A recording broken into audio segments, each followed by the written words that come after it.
Okay. The Encore. The continuation of We're Still on This One. For one day only. We finished the save. We finished it last time.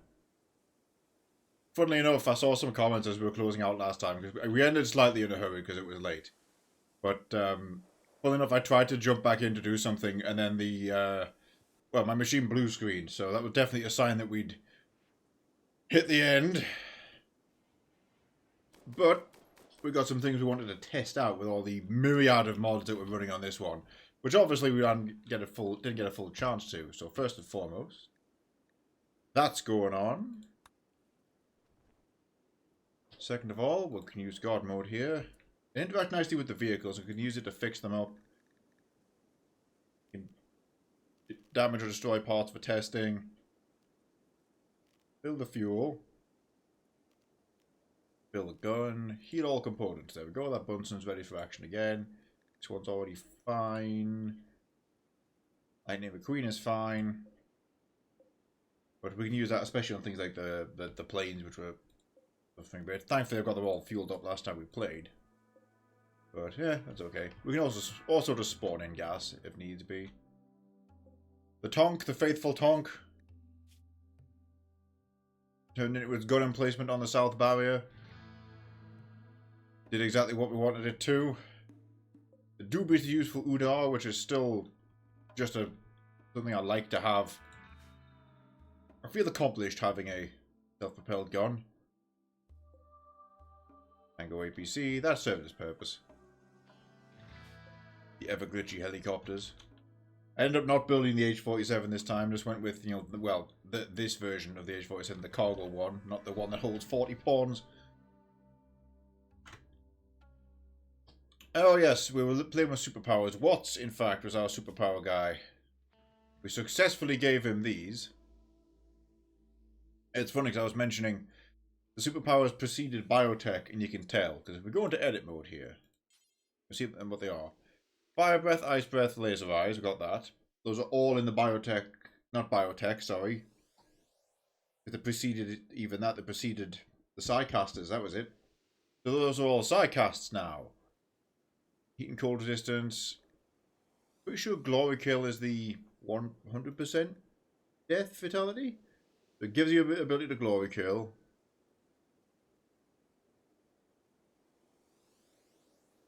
It's the Doom 2016 Glory Kill. So okay, so it's an instant kill in a radius. Plays the animation and everything. What does Super Learning do? 300% learning factor. Okay. Well, free advice to anybody still running VFE Ancients. Hey, Carlos, how you doing? If you do have a pawn with superpowers, the one you really want to end up with, preferably first of all, is Promising Candidate. Promising Candidate. All future experiments have a 0% chance of failure. So he will always get new superpowers without dying, and you can remove all of his weaknesses without failure. So ideally, you have a pawn who has that as their first power, and then you roll, hopefully, 4 banger superpowers from the superpower machine. We do want to test that out against the Psycast version. Does Solar have laser? Hang on, that's Snoot Solar. Well out. Golden shower from Carlos, thank you. Oh, yeah, we go. Solar has the laser eyes.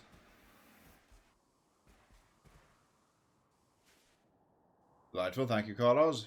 Glorious, victorious golden shower. Take that away. We've also been talking multiple times the notion of having pawns fight each other, and I've got a couple ways to do that. We can try dev moding in gladiatorial combat to the ideology, easily done. We could also just set them in a box and make them berserk at each other. So I had the idea, like over here.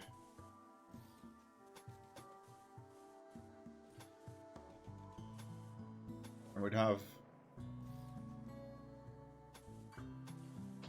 number 1. How the fuck big did I just make that? The symmetry will annoy us all if we don't do it right.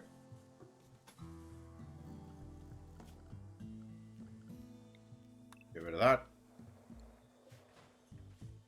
And yeah, I'll put one pawn there, one pawn there, and let the berserk run at each other, because they should go in a straight line to the closest pathable enemy. So the inevitable Solar versus Carlos multi-round fight will happen. We also wanted to test what can some of our pawns solo enemy bases. In fact, we're going to test that one right now with Carlos. We're going to fill him up on juice, fully side powered, and we're going to give him full hemogen just for posterity. I'm going to fill this. You're fully death rested. We'll just let that kick in, so this auto, rather than mess with that manually. Okay. So what we do here.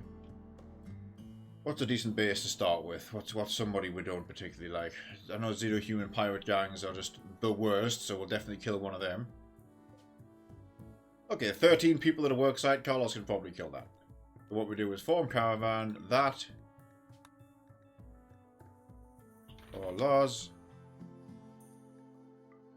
Lest we forget that there's Carlos Capybara, the Carlos Rabbit, and the Carlos Mass still walking around. Oh, Carlos is too heavy to go on his own. Alright, better send you with a pack animal just to pick the load off.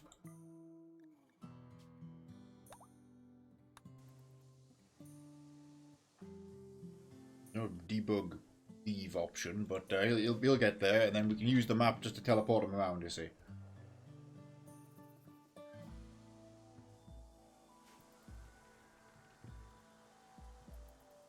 I'm on triple speed. What the hell is this? What the hell is everybody's 2, 3 speed? What is taking some people so long? Oh, deadline.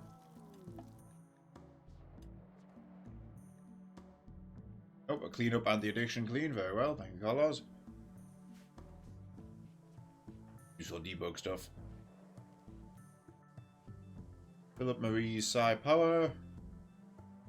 Where's Solar? Fill up his psi power just for good measure. Oh, I made sure we attach the hamster to Solar, because the idea was we want to send Solar and 2 hamster mechs and a variety of other mechs out on the attack.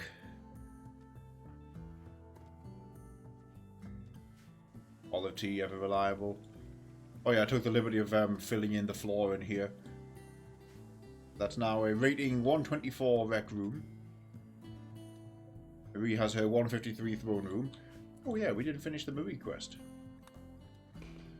Be a Baroness.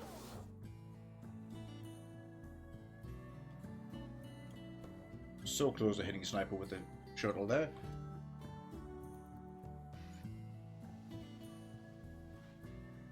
The Benuri farm is still going well. Raven's still in his hole where he belongs.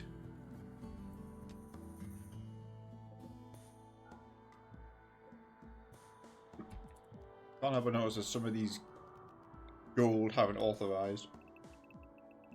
There we go. Map-wide blanket permissions, that's what we want to see. Oh yeah, we finally got this up and running, I remember now. That was where we were making cotton in the other ancient danger. Of course, we brought back ancient batteries, the ancient solar generator, the ancient geothermals, which are awesome. Actually, that could be a laugh. We'll send Carlos to one man of vault. We'll open the door for him. Actually, it's not really a challenge, because it's just going to be one ancient guy in there, and he'll blow him in half. No, we won't fight bases. Come on, Carlos. Get on the road, we've got places to go.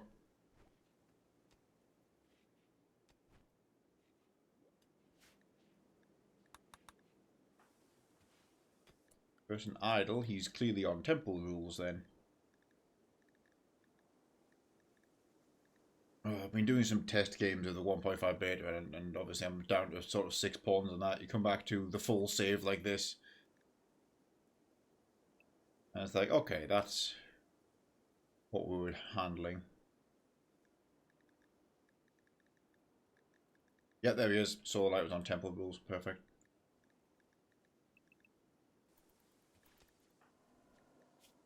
Was Sanders a crap guy? Yep, he was a crap one. Yep.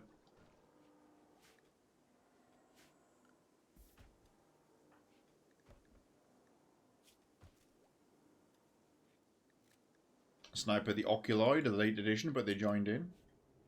Of course, because we had them summon a Slinger, which is waddling around somewhere. Oh, Allosaurus.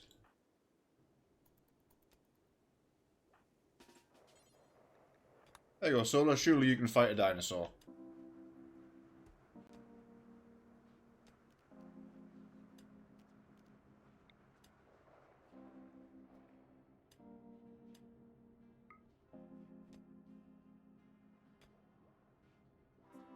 Yes, I told him we were live and everything.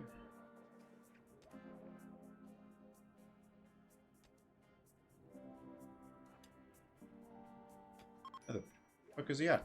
So hang on, does he have any problems here? Nope. Just taking his sweet time. He's on the other end of the goddamn map, that's why.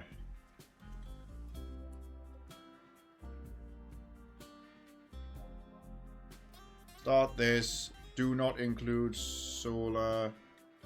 Do not include Carlos. There we go. Hopefully giving Marie her title properly.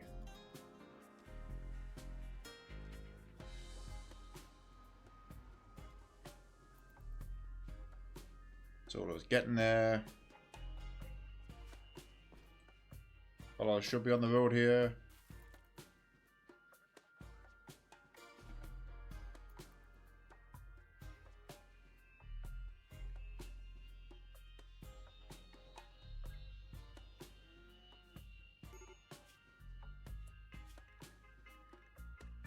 Oh, Raven stepped out of his box to attend that and fell over. The meme continues. My Carlos on limited access. And meanwhile, Solar, right, finally arriving. Hammer the Allosaurus. You can do it with all these cyborg parts. He got a crack in retaliation, but he has immediately bruised it. Oh, good point. With Manhunters, where everything joined in. Oh, that works. You can fight 2 in a row. Is that the fucking guy who keeps falling over? Yes. You know what? Can I edit you? Can. I'm gonna change this guy to not be a shit vampire. There, I've just saved your life.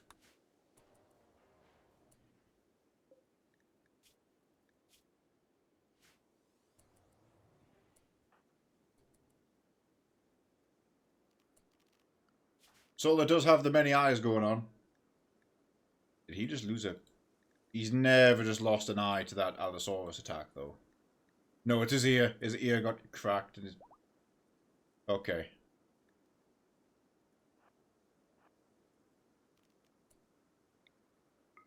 I have a solution to the turret joining in. I'm going to quickly put him in a box. There you go, Solar. Mortal Kombat this dinosaur. Well, he blew its tail off immediately, and then kicked sand in its eyes. Yep, that'll do it.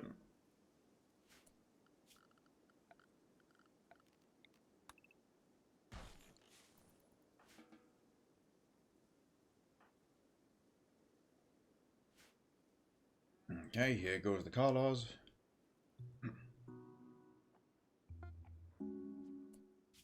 Hang on, let me check on Ceremony. The sheer amount of pawns we've got, that's great. Oh yeah, we can mess with the automatons more. Right. While that's finishing, let's have Carlos kill everybody here.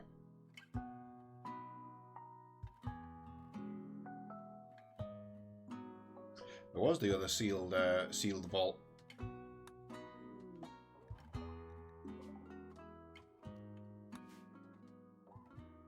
What the hell? Oh, it's a table. Ship wheel table. That's pretty cool, actually. Corsair style, of course. We low-key might do that for the next one.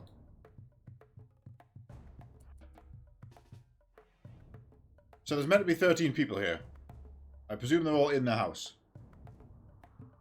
So what'll happen is Carlos will cut 5 of them in half with a plasma sword, and that will be it.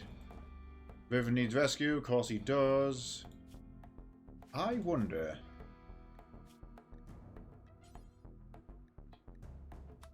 Remove gene. Vicious UV sensitivity. There we go. He's now super powered because he's not crippled by the one weakness he had.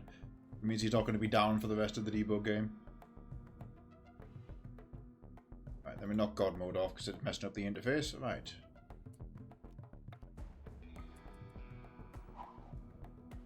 Mono sword in hand? No, these guys need the plasma sword.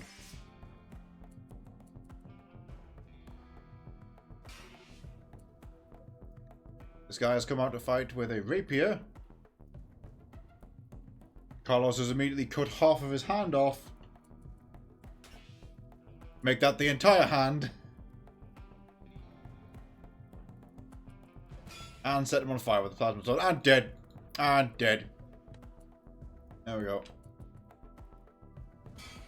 If you look, the fact it was right arm to left leg. So Carlos just diagonally sliced that guy in half. Instant one-hit tap on this guy through the lung. Yeah, this isn't really going to be the challenge for Carlos, I see. Although here comes the swarm. This is what we wanted to try out. Jump away.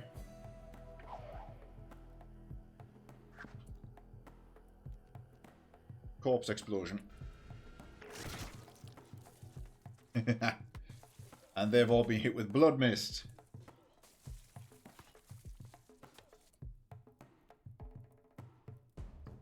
And sanguine spear.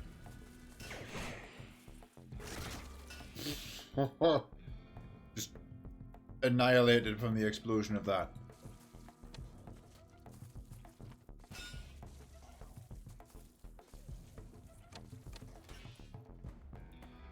Good spew.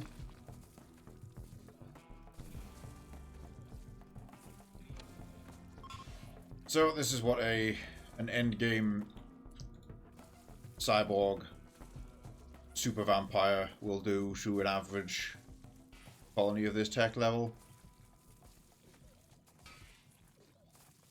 These 3 are just stuck, like, these 4 in fact are just stuck perma-locked puking because of all the blood mist.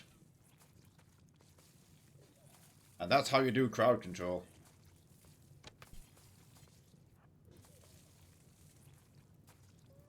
Now this game's running way too slow. Give me a sec, give me a sec. We're going to part ways with something else here. There we go.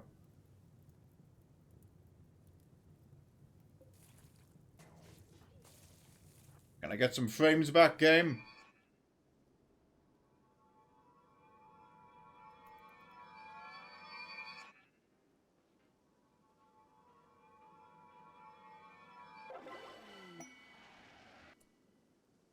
Marie is a baroness. Awarded high mate.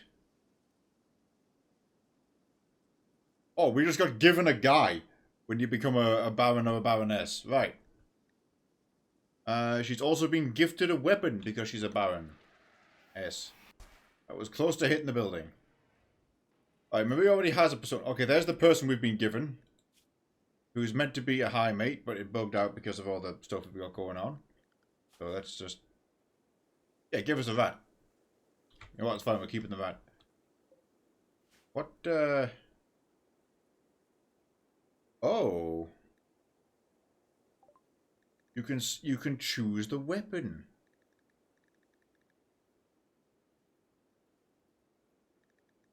Well, let's give her a persona staff. Oh, we can build it. I forgot about this whole thing. This is the stick, so we get to basically build a weapon for Marie. Oops, I broke the interface. We'll come back to that.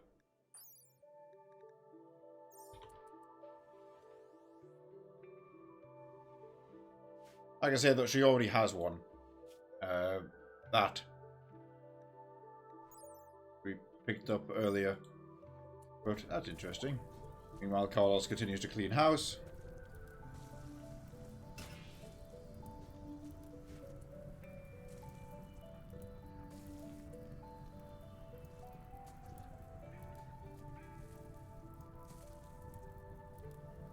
They didn't have a chance. Right, well, with that done, reform your caravan.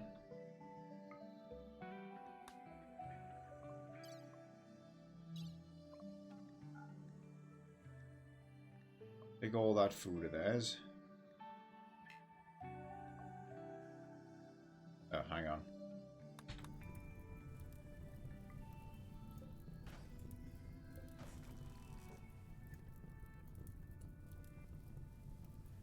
This time.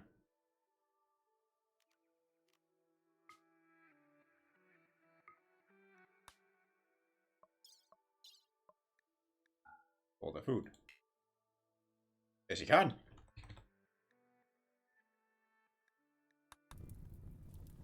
Hold a moment.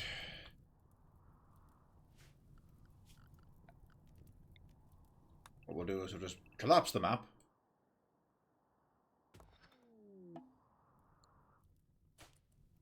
There we go. That made all the overhead mountains fall in. And fire. Alright, hang on. I've got an extinguisher in my quick use. Yeah, Carlos started a fire is the answer. That's why we couldn't reach some of the items. Fill that up.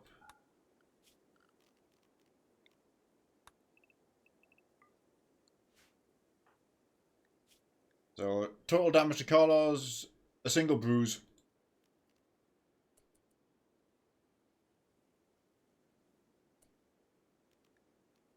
He used up a bunch of his hemogen.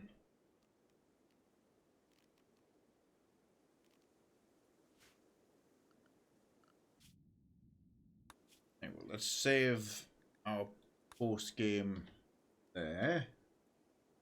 Let's try another one then. Let's try a bigger base. Let's see if Carlos can single-handedly wipe out the rabbit base up the road. Oh, okay, we killed that one. This one.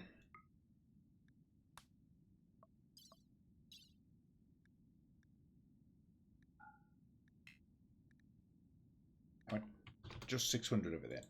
There we go. Teleporting you anyway. Teleport to target.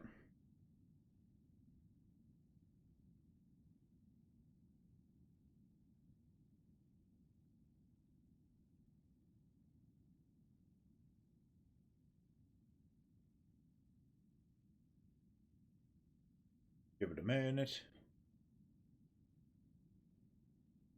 I'll have to play a bit more carefully with the rabbits because there's a lot more of them and they're much heavier armed.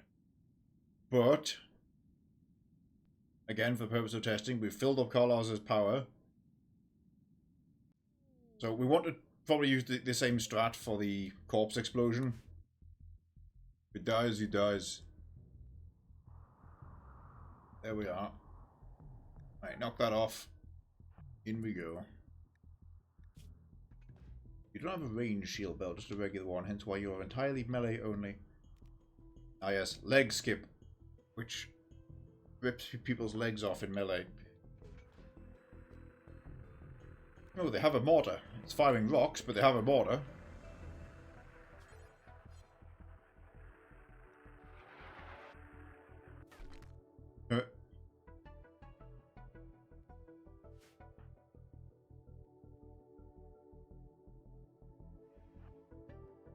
See, in combat, we can use the hemo powers and then use hemo drain to get a load of blood back. This is a blind spot at the base, actually, minus that turret, so let's charge at this rock. The rabbits in question have very little skills, because they're all very young, because it's the Madness Clan, who basically crash-landed on the planet and have no one to help them. But they're all nuts and violent. So, low combat skills, high population in this one.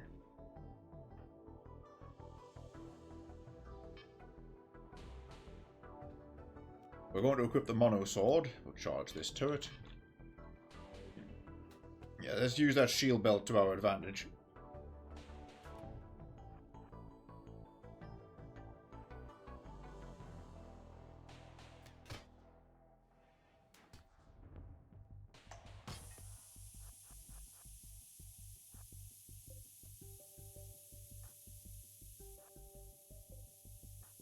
Trying to get in a place, but nope. That works. Quickly whack this one. Right arm gone. Dead.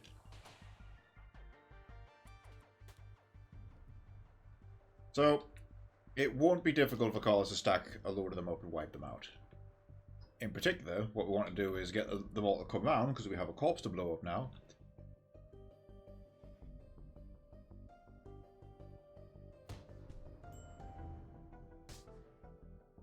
It's a crack on Carlos, okay.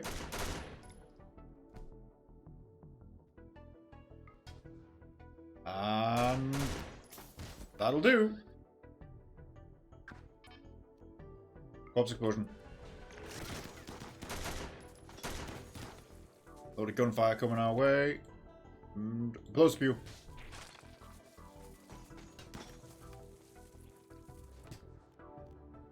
What's that guy got? Oh, minigun. That's a slight challenge. And sandwich spear. Okay. Hayes and Cole coming in. How are we all doing? Welcome to the silly runs.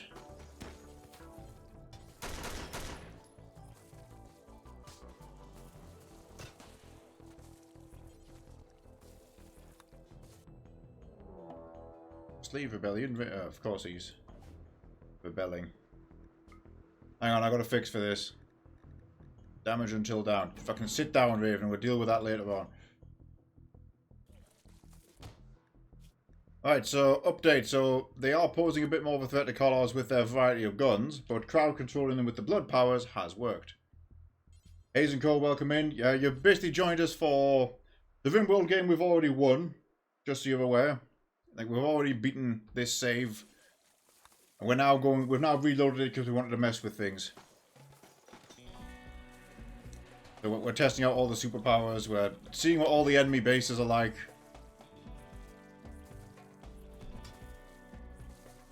And we're going to mess with a bunch of weapons that we didn't get a hold of. What's been occurring, Hayes, if you're there?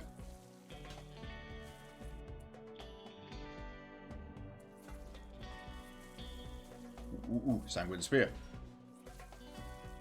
Oh, I got interrupted. Sanguine Spear.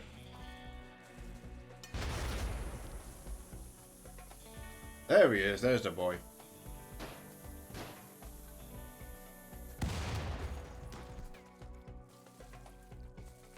Okay, so interestingly, some of them have fled now, Carlos. The more diehards are holding on.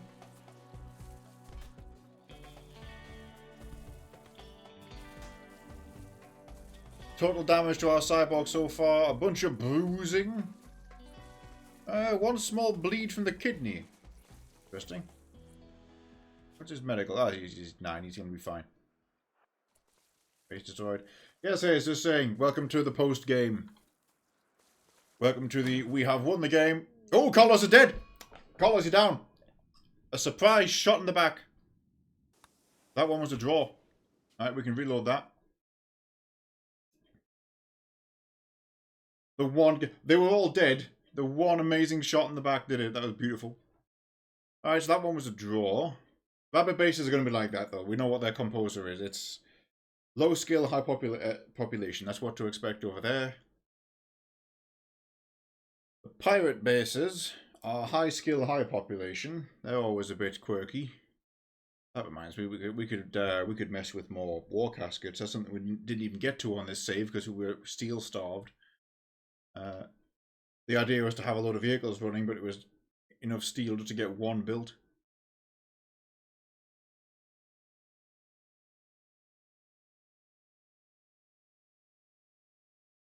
Let's get that reloaded and teleport Carlos back.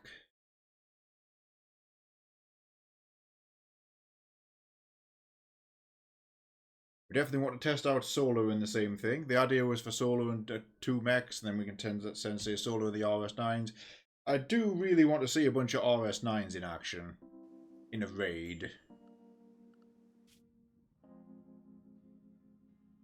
So That's alright, Hayes. Hope all is well.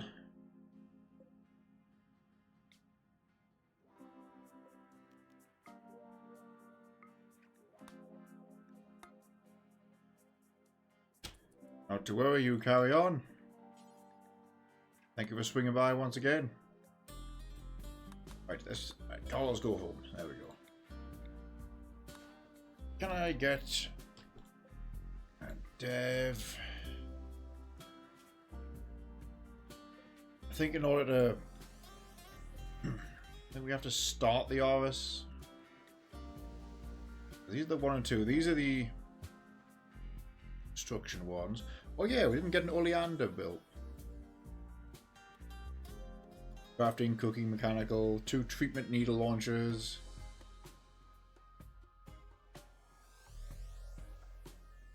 And it's basically treated as skills it could do as skill 20. The oleander is the super crafter machine. Okay, RS9.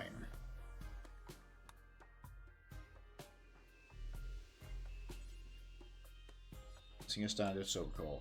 We can just spawn thing. Actually, can I spawn an RS9? Hang on. Spawn thing. RS. Alright, no mech. Nah, okay. Subcore, regular. Oh, that must be it. Yeah, that's the one. Let's get a pile of them. And we also just need a load of steel. We need so much steel.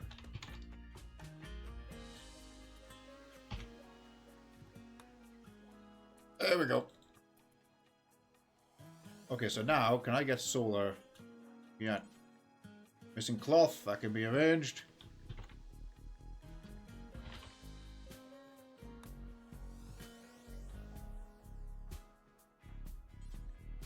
Okay, cool. We'll queue up a bunch of these.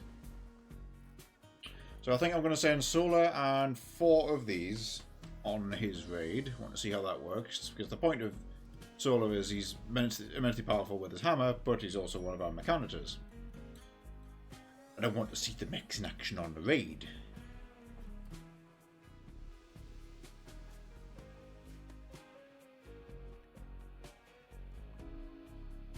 Oh yeah, that's the visitor who we fixed. Yeah, amazing that we just got given a person.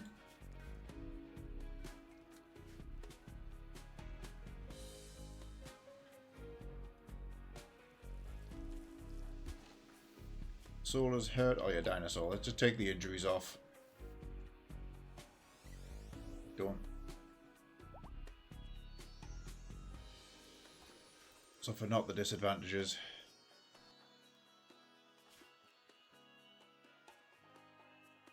Yep, so that 20 in melee would definitely meaning that anything Carlos got up to he was able to take care of.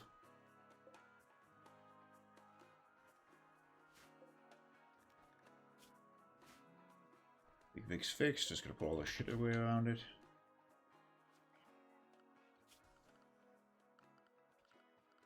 Oh yeah, if I go into vehicles... There, Marshall, the tier 3 tank, that's the one you have to restore normally. That thing's a lot of fun.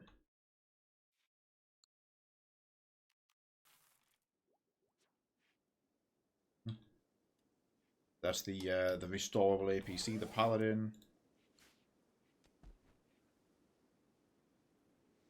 Shuttles away.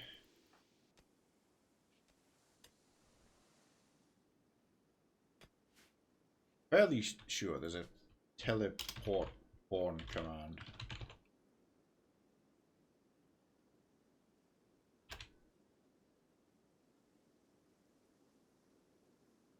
Spawn them in. That's fine.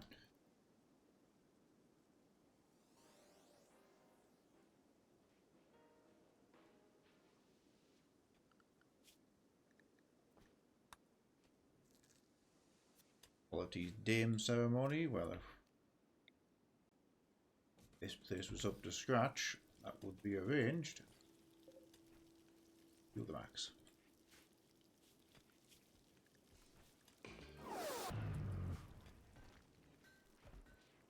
Going to immediately land the shuttle there again.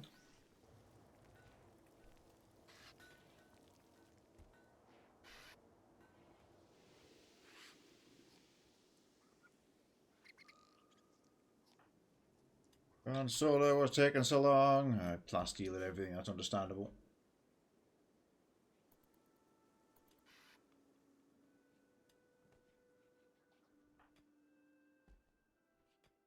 Oh yeah, I had an idea for Marie and Mia as well. I think they could probably two-person a base.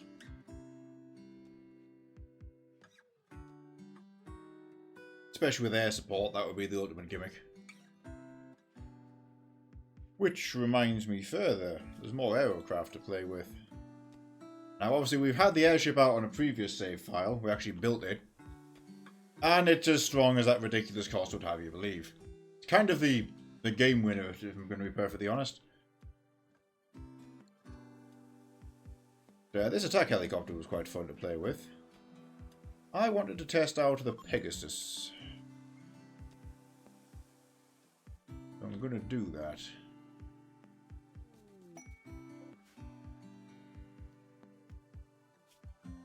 It's got an auto fire and a hellfire as bonus, and it's got a 20mm fitted to it.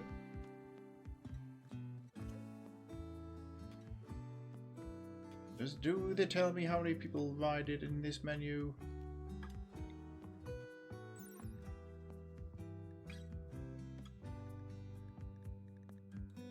Nope.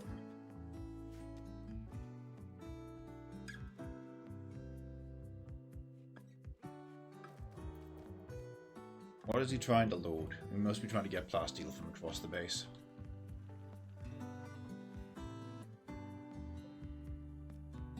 Start ceremony, don't include Solo, he's busy. Just sat on triple speed while we're get through the motions. There he is. Welcome in, Solo. Right, test so far. Carlos has 1 win and 1 draw when it comes to solo raiding. You were able to solo a pair of dinosaurs. We're currently using God mode to give you more mechs, then you're off to a couple of solo raids yourself. And we've also got the fight hole built so we can make pawns fight each other, which are probably going to be very short fights because whoever gets a critical hit first wins.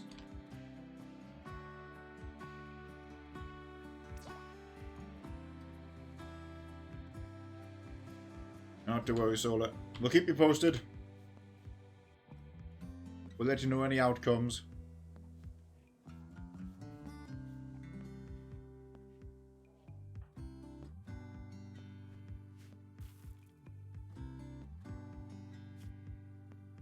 No wildlife left on the map.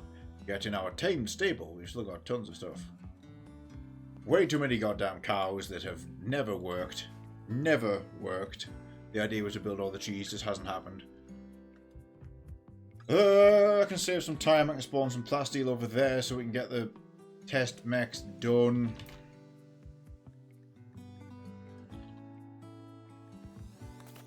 Fucking plasteel, there you go. Just to make sure a hauler doesn't come in and slurp all of that, let me make it a stockpile. Damn it, that's the wrong thing. What the hell am I doing? I'm too used to using the zone command.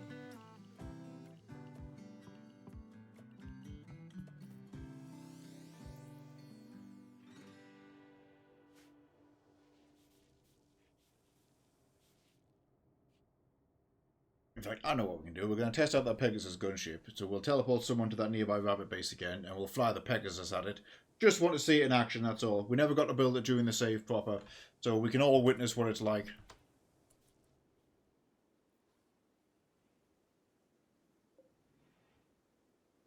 Ovia needs to finish... Oh, hang on.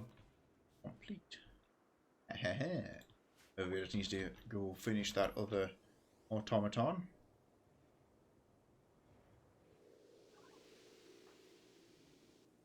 Oh, here he comes. Is that an auto door? Nope. And there's that. Not much care for that notion. There we go.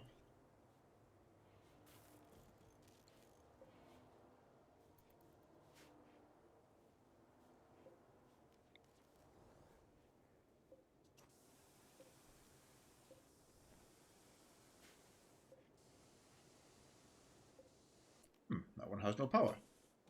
There we are.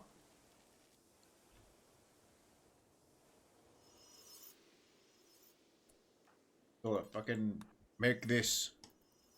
There we go. You do not need any of these things. There you go. Solar is satisfied. He can now do the thing. Dame title for olive tea, just for good measure. For the good ceremony.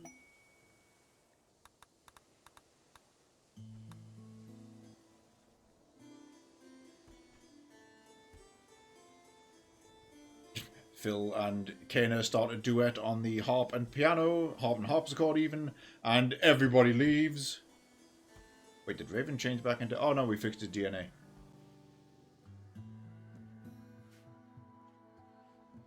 Solo, where the fuck have you gone now? I'm guessing we needs components as well. There's components in there! Oh, no, there's not. We took them to the... We took them to the mountain. Fine, fine. Component industrial is what we want.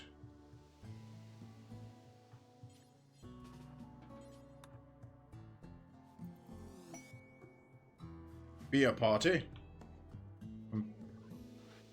Funny enough, started by an automaton. Okay. Speaking of which, Irvia, get over here and plug in this one. And then we'll also make some more for funsies. I want to see what happens if we get 3 or 4 of the fully kitted out panniers built. Give them all, you know, the pannier top tier weapons. Send them on a raid. I want to see how well that performs. And they're probably comparable to regular pawns at that point, albeit with toughness. Solar hasn't been yet.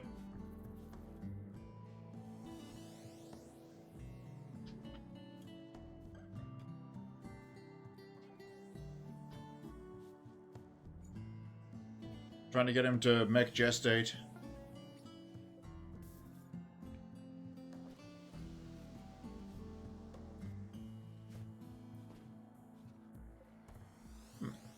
A heart has turned up in here.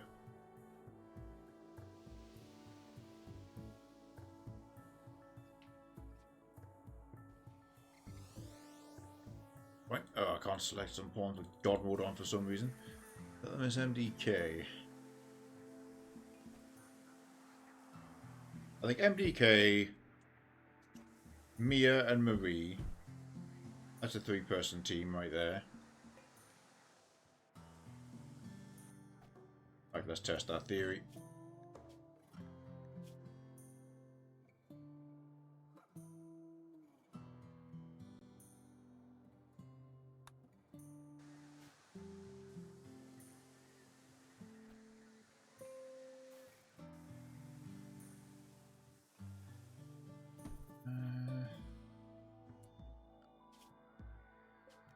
Home caravan.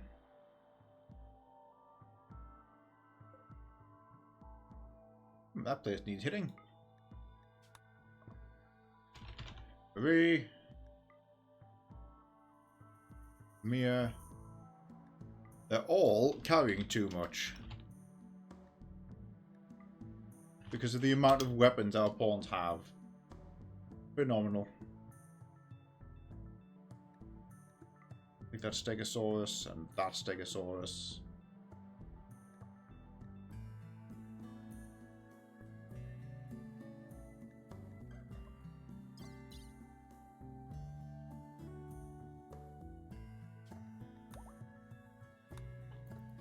We'll get them teleporting around. We'll put a bunch of people in the Pegasus. It should be able to take off here. Oh, it needs to have a controller inside for me to test that. There we go. Sniper, stop what you're doing. Get in.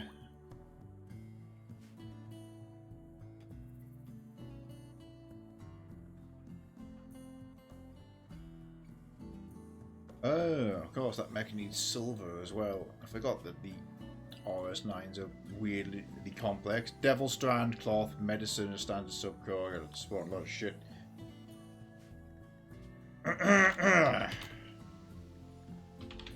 Devil Strand. We've got Devil Strand in the base, but you know, I'm just saving time here. There.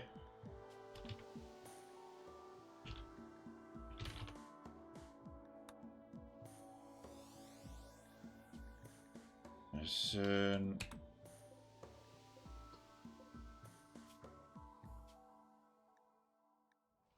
Silver, that was it.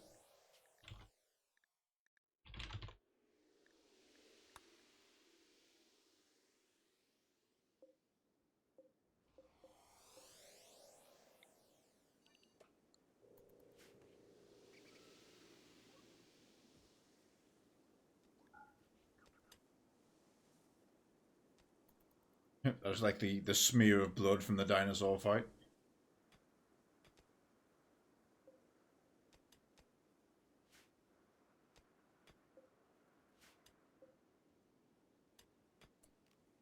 So how much does that need to take off? Not a huge amount. Hang on, I can use the kill command to get rid of rocks. And items I'm never going to pick up.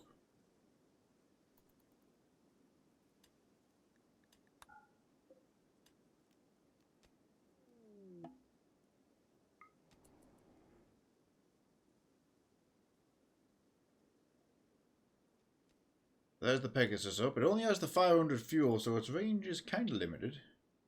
But we do cross map. Hit that base, I guess.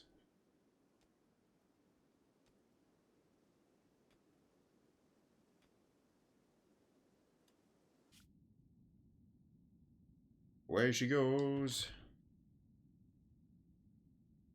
And we've got to be careful with the aircraft, especially the big ones. If they spawn inside a mountain, you can sometimes lose control of them, and you flat out have to use dev commands to pull them back. But by clicking aircraft attack, it's going to generate the base. And what I don't know is if it needed extra people inside to man the extra weapons. If it did, I'll fly it home and pick people up and do it again. Or we'll just spawn another one. I'm saying that because the airship did not. The airship had one pilot and then 6 weapons that fired on its own.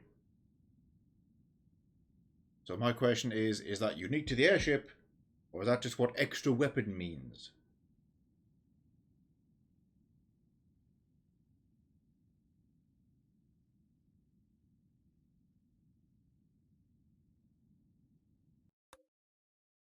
Right, we're in.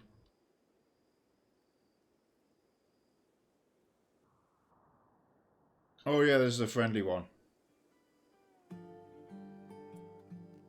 You guys live another day.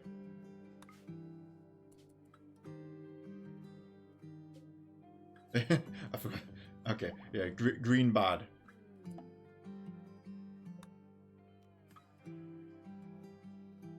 Okay, generate this space. This is the one.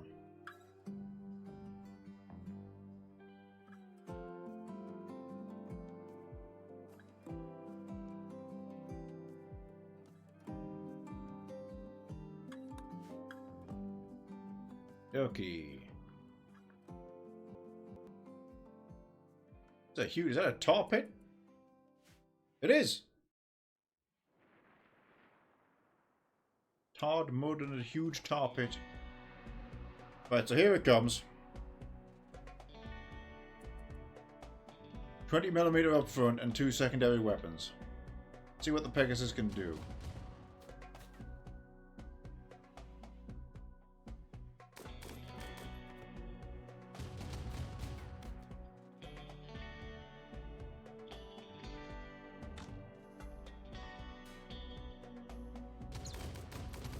That'll be the Hellfire Cannon, yep. But that alone is going to sow chaos because it's going to start fires on buildings, people, and crops.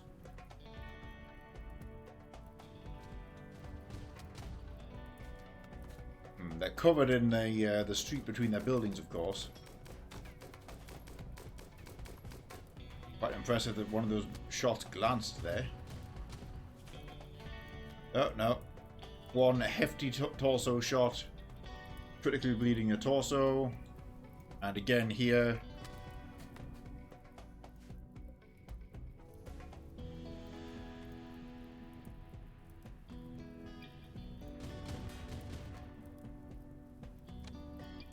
So very much a slow and steady thing, but it's critically hitting people with massive guns.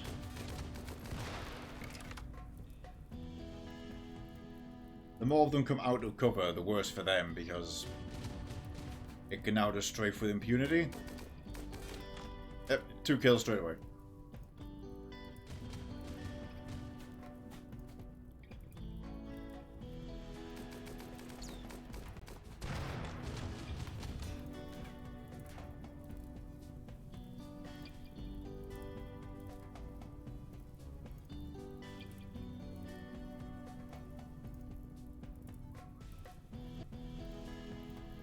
Let the autosave just happen, so the game's happy about it.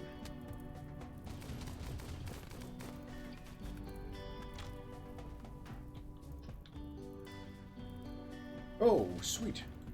That tar hole. I forgot about this biome's weird tar rules. I think I had anything for tar. There's hay and stuff. Alpha biome, so tar trap, tar pump. Natural tar hole transforms tar into chem fuel.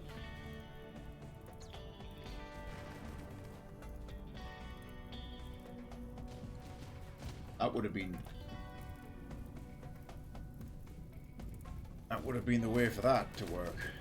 Oh, I've turned on the beauty o mat. Hang on.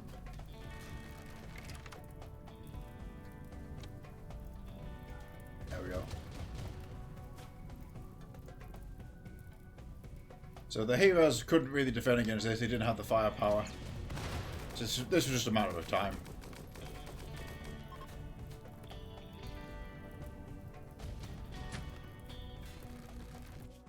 Marie and everybody are on the move. We'll just teleport them.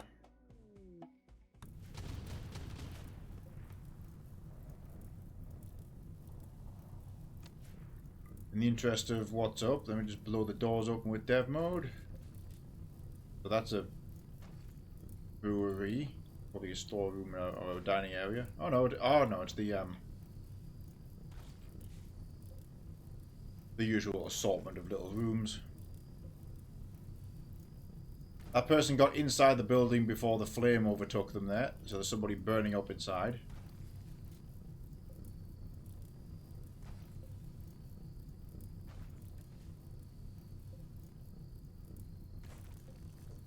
The smaller ones will be residential.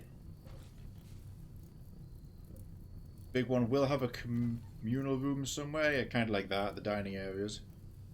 Usually a rec area in a base this size. Residential, residential, residential. I stand corrected. Just a tiny little food store of flour.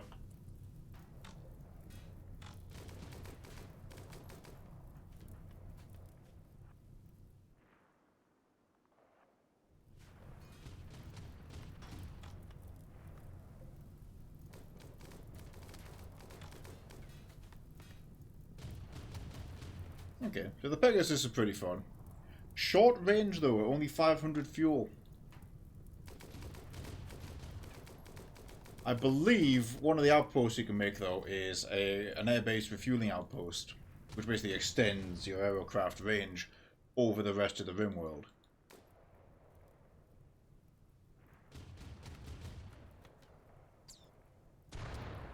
So if we were going for full world domination, we'd look at that. What are you? Burning in heart. What's only in hind? Oh no, you're heart.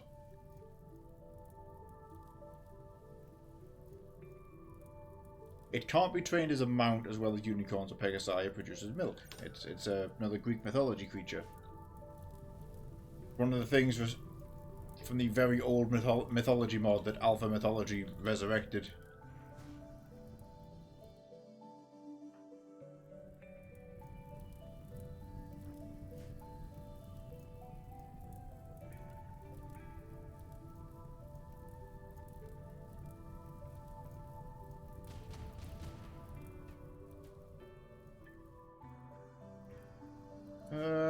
Let's cut to the chase here. I think these people are affecting this being counted as dead.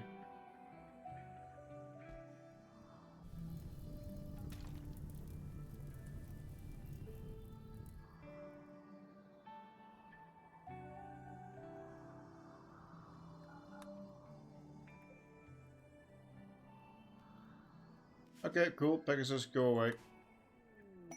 Base destroyed.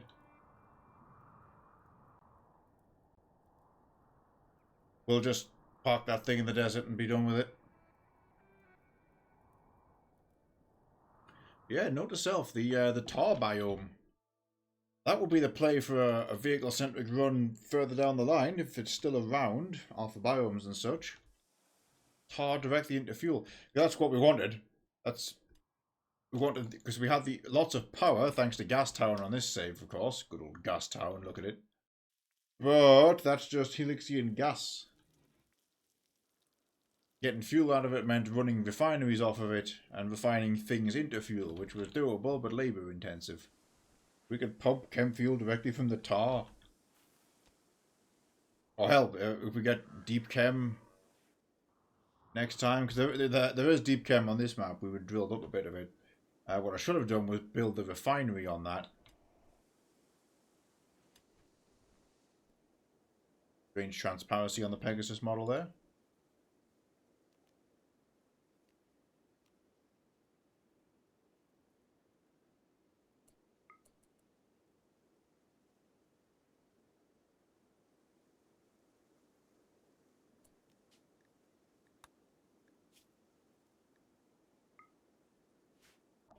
Whoa.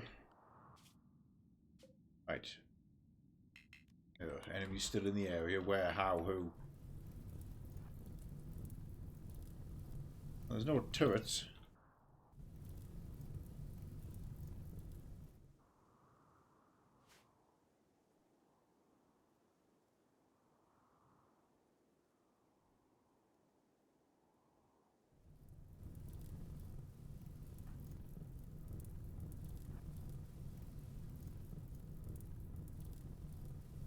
This is where that Seek and Destroy mod would come in useful for me. I never picked that up.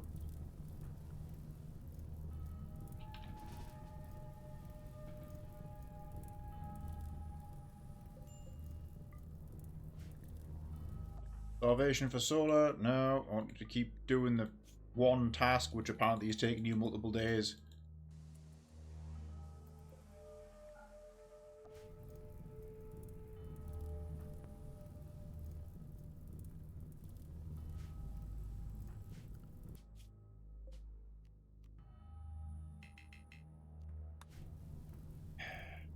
Why does it think there are enemies in the area? Let me put this out a second.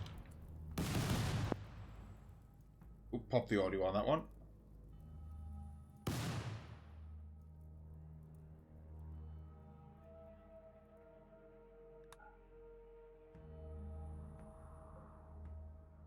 And palm trees.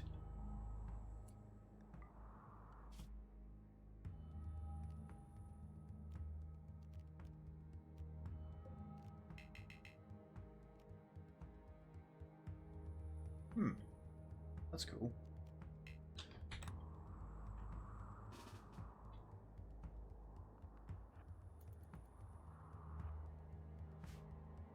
Is it hostile wildlife? There's a bumble drone. The Stegosauruses are ours.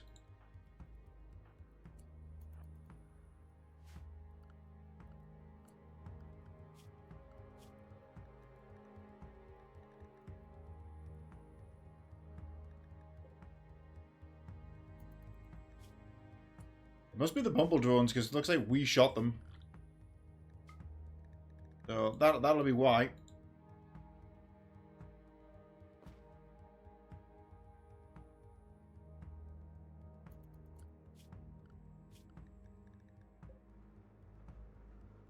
Beep. Beep. Yeah, it was. Okay, we're now safe. Interesting.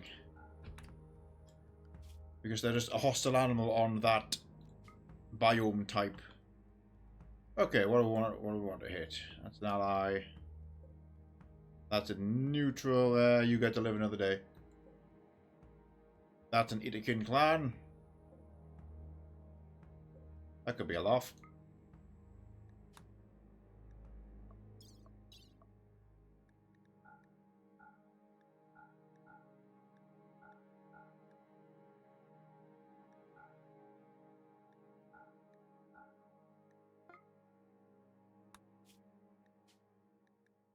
Let's save the good old debug there again.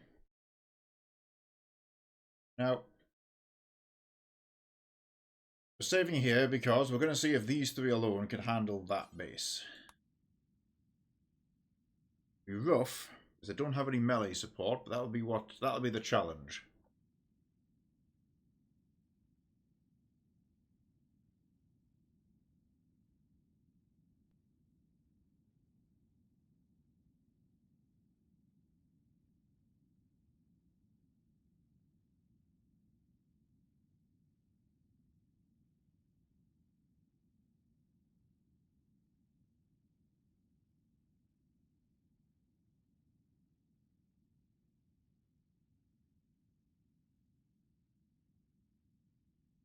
Either kid will all come charging at them.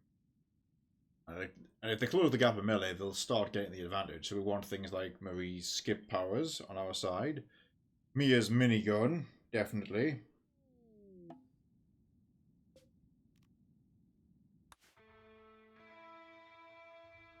Do they have mortars? They do. They have a bit more developed than I gave them credit for. Well, they got rifles. You wearing armor? He is. Got a lot of mortars. Alright, we're going in then. If we can get close to that and blast it with a power, up goes the ammo dump.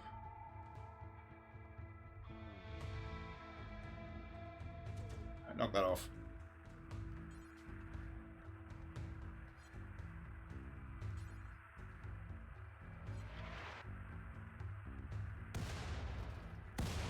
Oh, one hit.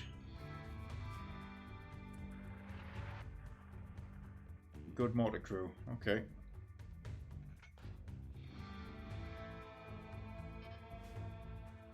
Okay, well, Marie's going to get there with rabbit speed way faster. We'll immediately just start putting people down. In fact, let's get the sniper cannon out.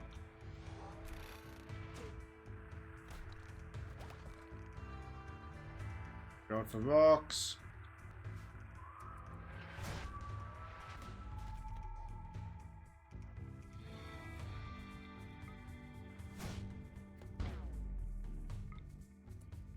Marie uses self-buff shooting.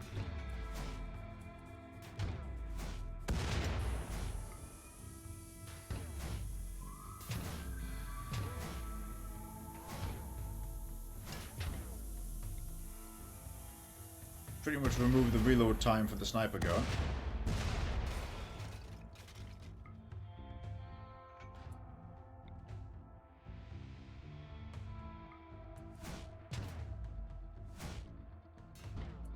This is what we were worried about. Look, here comes the melee. They got a bunch of battle animals.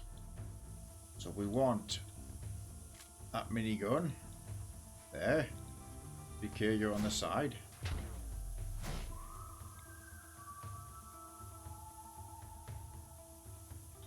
If Marie had line of sight, she could hit the ammo dump from here.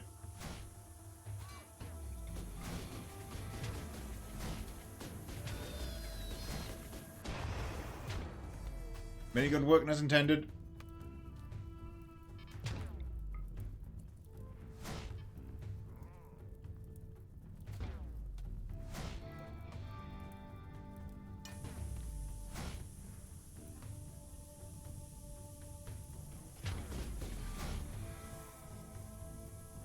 Mia has a bunch of ice powers. Indicators has gun. But she's good at gun.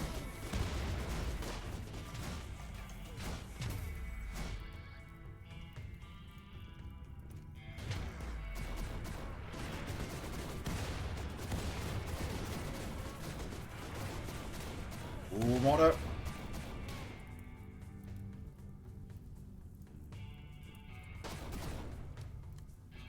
Does Marie have combat command? She should still be the leader. Yeah, she's the Grand Chief.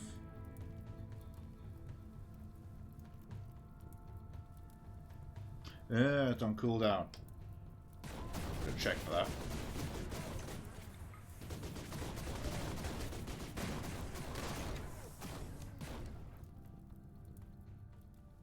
Right, they're pouring out to get us.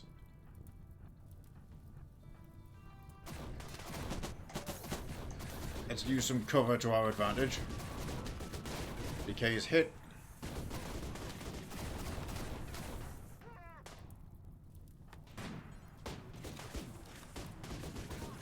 You carrying the meds?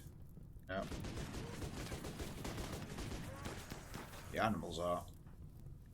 Mia's taking a pounding. This is where we're going to switch a couple of quick ice spikes.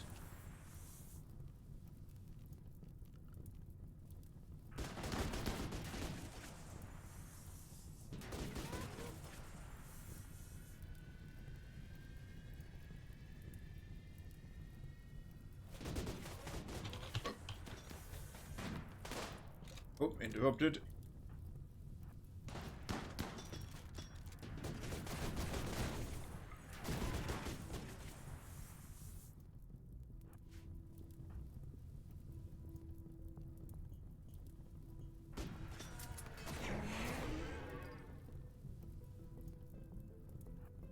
Have a cunning plan.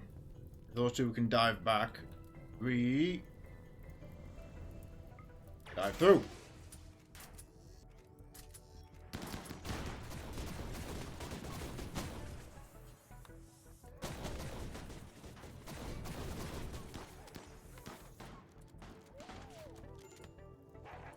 Oof, Mia got swarmed by the animals.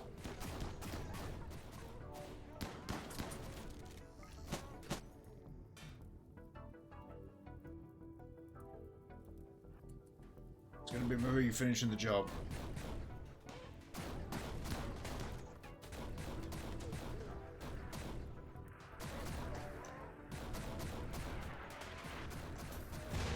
Oh well, they politely friendly fired their guys for us.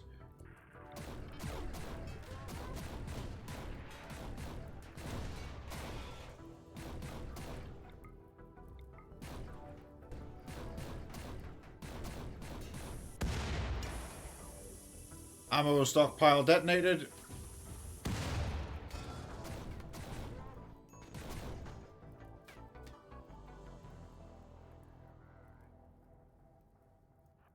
Zoom and good day to you, sir. Oh, autocannon bad. That's a rough one.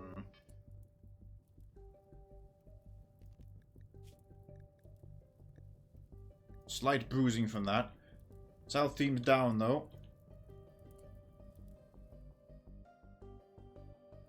Okay. Still good. Especially if the power were to die to that. I see batteries.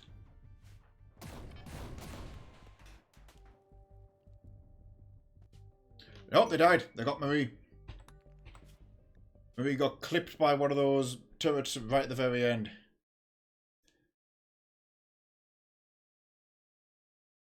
I think if her shield had held out, if we'd taken Marie, if we'd gone wide to start with, they would have been forced to attack 3 different directions. Marie can get into the base and do serious damage without worrying about accruing damage on the way in. Because with pawns as powerful, they're not invincible, but every bit of damage adds up.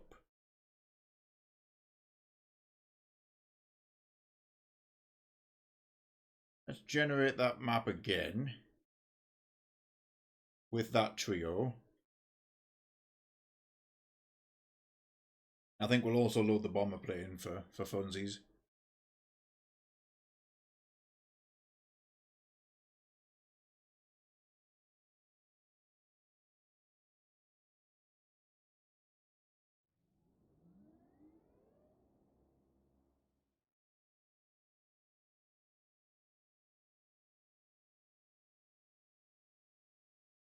Gotta get back into the game.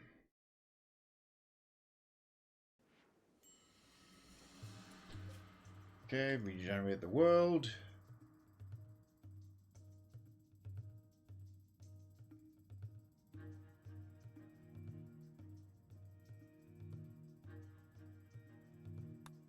Before that, McLeod, aerial ace.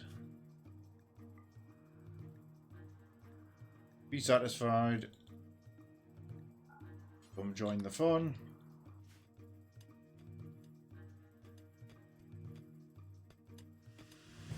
Oh, I didn't know the D5s could mine this whole time. Oh, no, we saw them doing a little bit of it. Oh, that's amazingly productive. God, I love the rat mechs.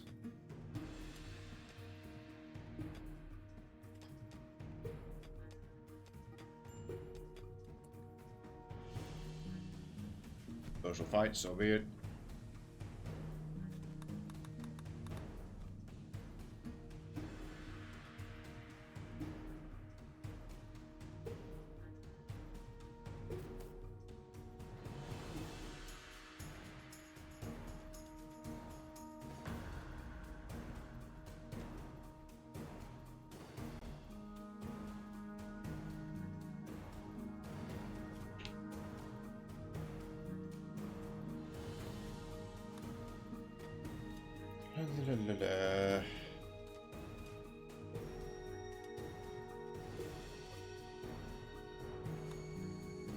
Yeah, what,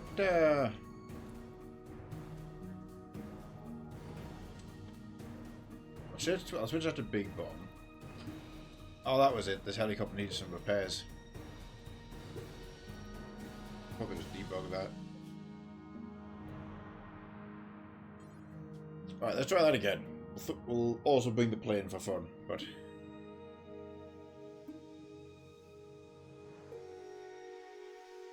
To the bottom left, that pink icon is the Xenohuman Pirates. That's another pretty challenging one.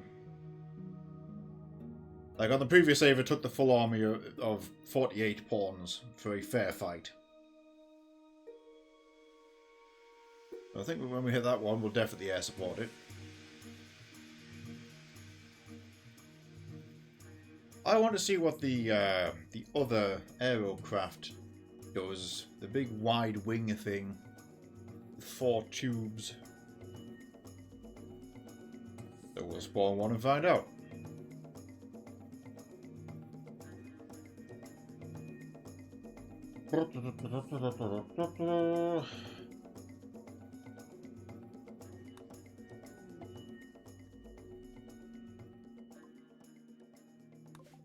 Okay.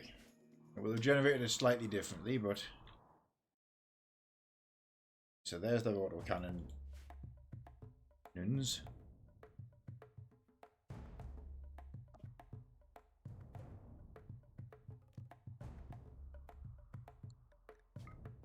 Feeling that was a problem.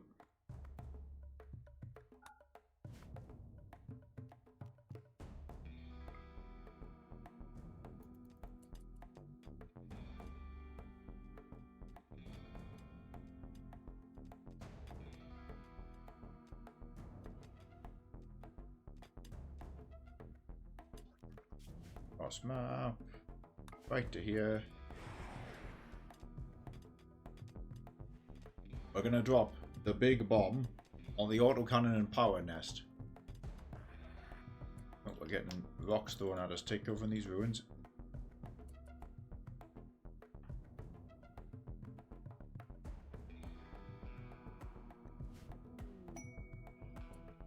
Whoa, enemy base.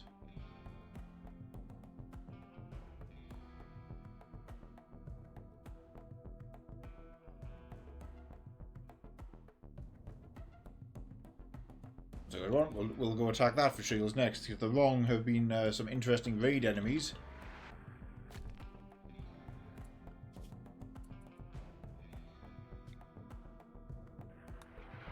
We've even recruited a couple of them to this run.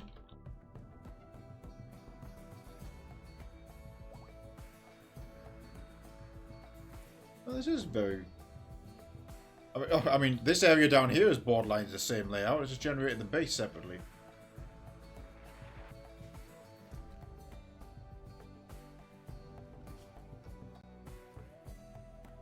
Closing on target.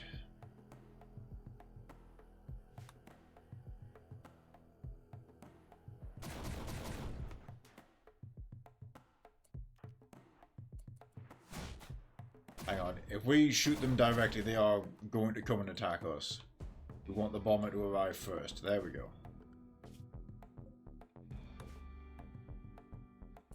Now here it comes.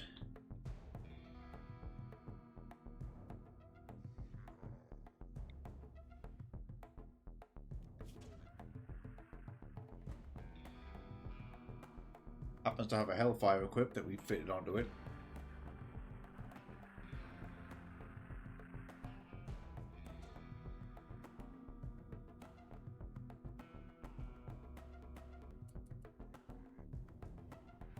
If we had airburst, I would drop it on the middle, but no, we want to drop this on the right hand side.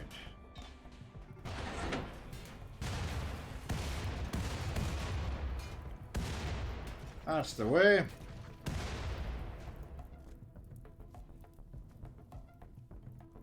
Keep that nearby fire and Hellfire support. Right, this time, team.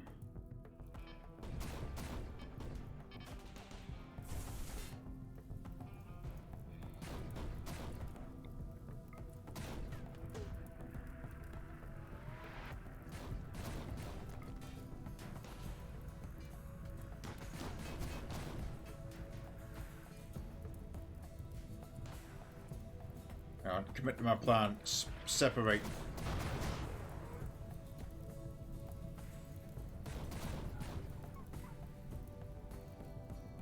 Ooh, we can get another bomblet off.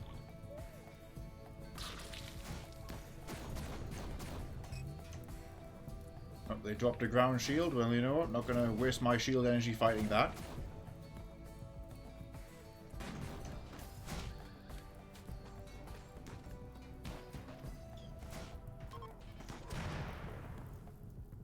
Let's go bomb the main buildings after all.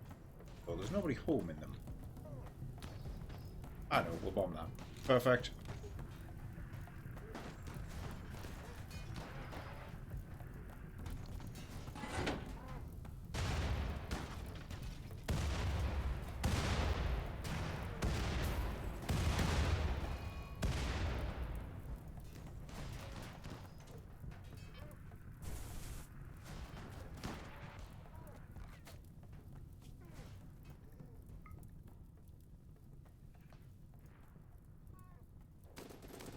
Switch to his built-in machine gun and strafe the turrets away.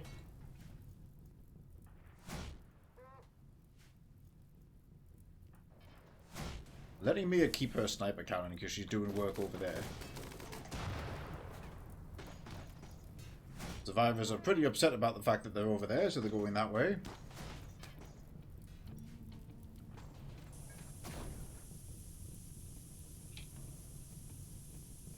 That Guzline's gonna blow.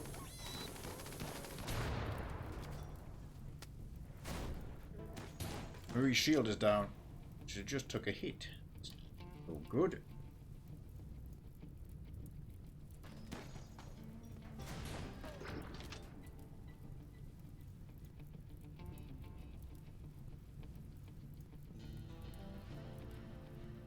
That's a point. We could hijack some of their turrets. That might have been a play for autocannons on another base.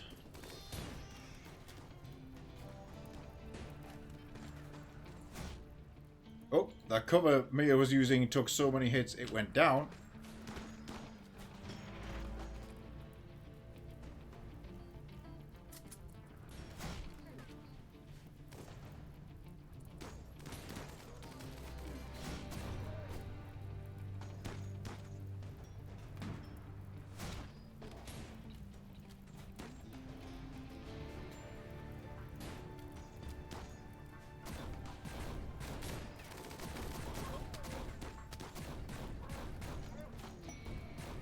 Okay, definitely the bomber did a lot of the work, so we want to try these small fire team tactics again. Huh. Friendly fire their own guy in the back of the head with a rock. Fun.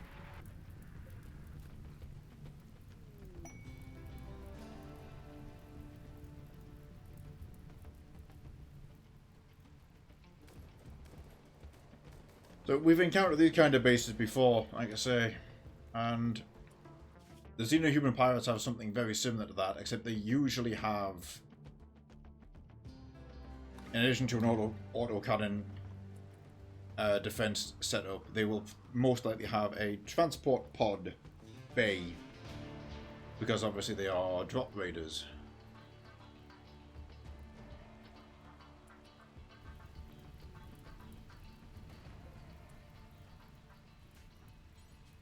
We need to Oh no, she never does tending. Alright, tend me.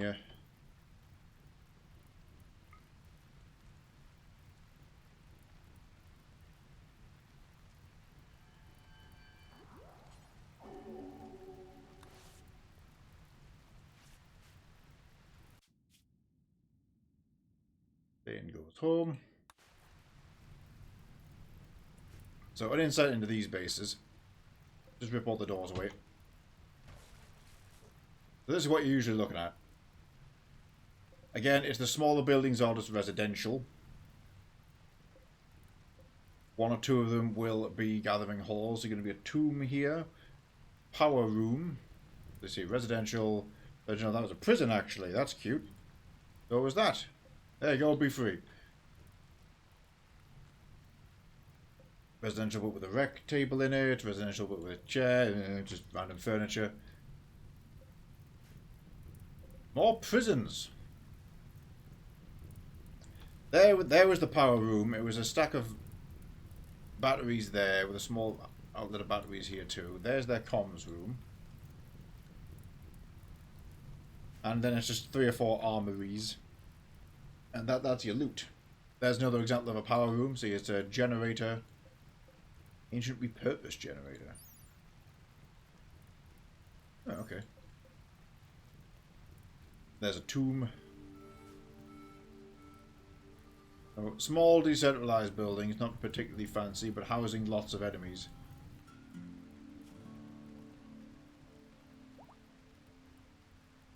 Get up, Mia.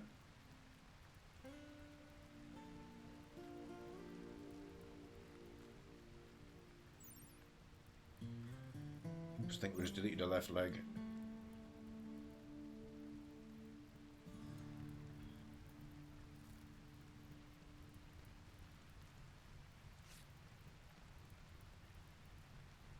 Let me take off that dementia, which is slowing her down at this stage. Oh god.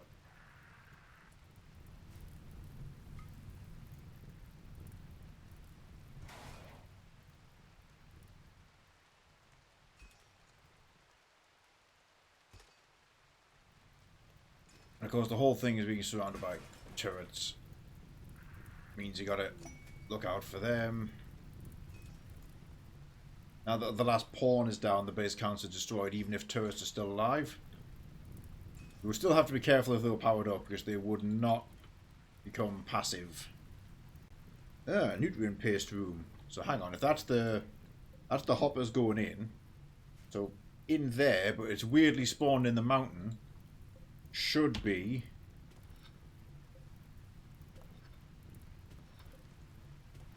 Yep, see?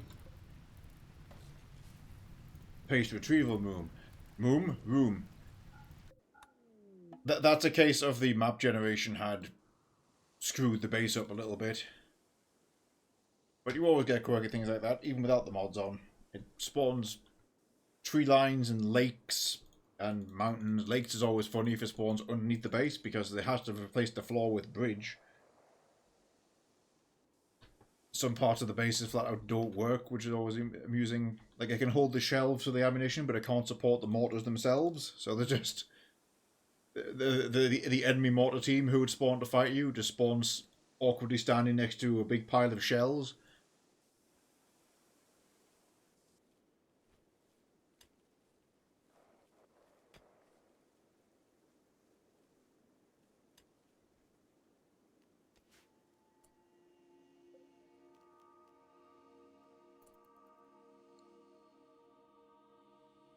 Bunch of engines still on the way.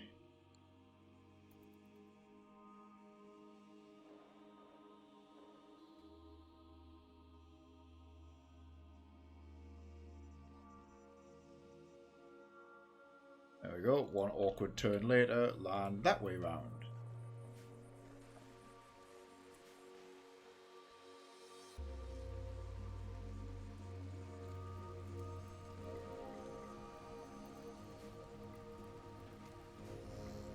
If we give me a second to grab her equipment again.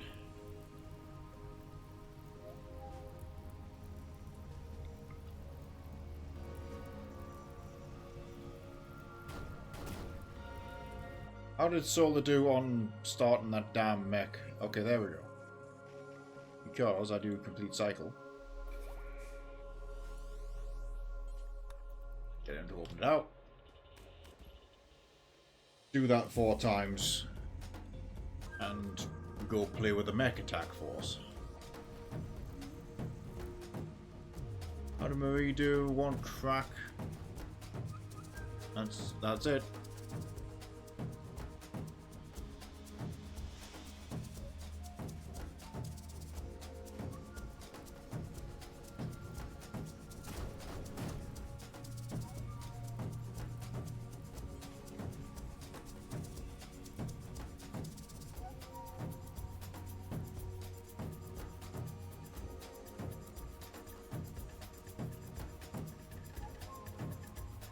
We'll warp these 3 home, we'll save our post-game again.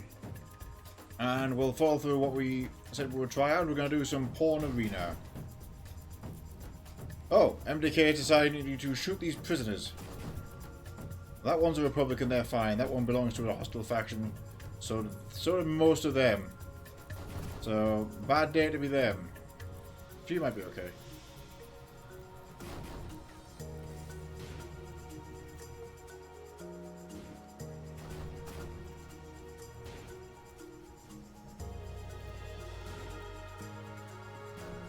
Where did she drop the minigun?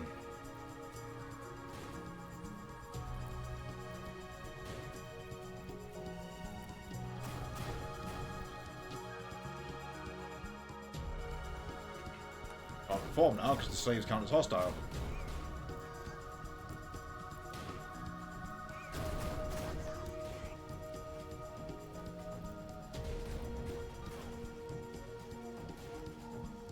Central Republic, Decay faction. Oh, stinky. Alright. Let me go ahead and just get rid of the crap ones from this world. You're Republican, you're fine. Crap one, crap one. Begins, he's crap.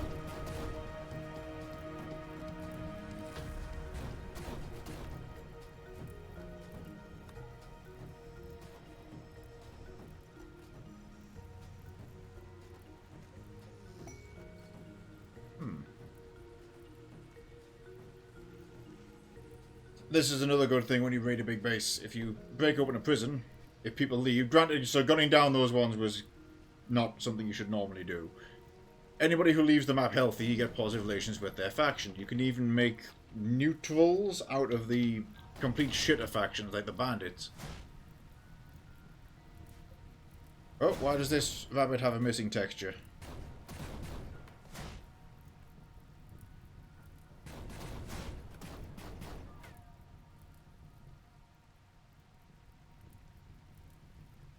Most concerning.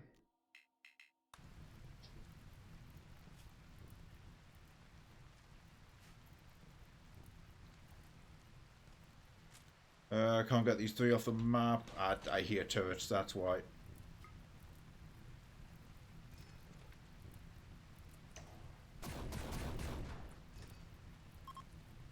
Now it's safe, okay. Alright, to hell with this. Back home.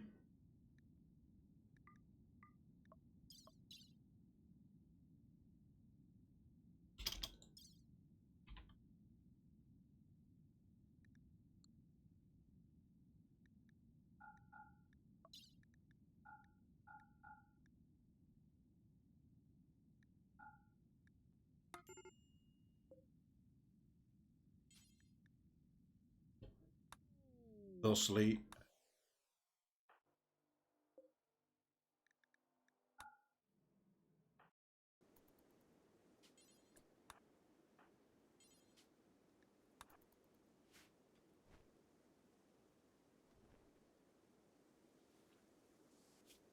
Okay, time for a little bit of Horn Arena then.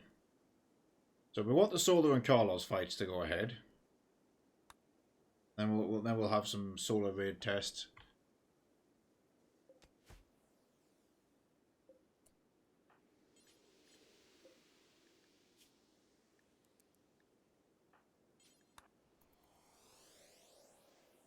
Now, I've been predicting the entire time Carlos has the upper hand. One, he's a significantly stronger xenotype, debatably. Solar is an Itakin despite all this. But Carlos has the Strigoi, has the clawed hands, and an innately really high melee, to the point where his melee skill is higher than the game's cap. He's level 16, he's got plus 8 from genetics, so he should be level 24. The game does not let him. Solo is level 20. Carlos also has that very high expertise in dueling. The reason we've been putting money on Carlos is despite Solo's high armor and skill, Carlos has a mono sword, so if he scores a critical hit in the opening step of the bout, he'll just cut through Solo and possibly stop him from attacking. But if Solo has his hammer, which he does, he might just be able to whomp Carlos down. He could critically stun him. So in the interest of fair test, I'm going to put them both in the box. I'm going to make them both berserk, so hopefully they run at each other. It will then just be raw stats and equipment.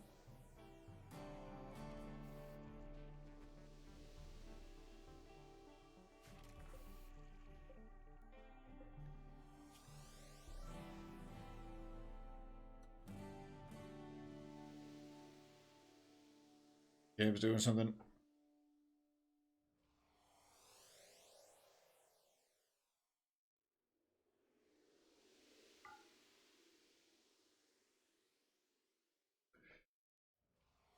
All I did was try to change a stockpile. What's it done?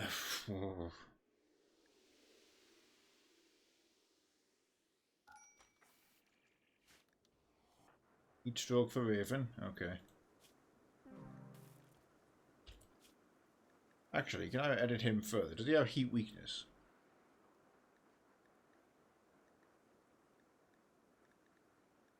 Alright, can I do... Add gene. Heat.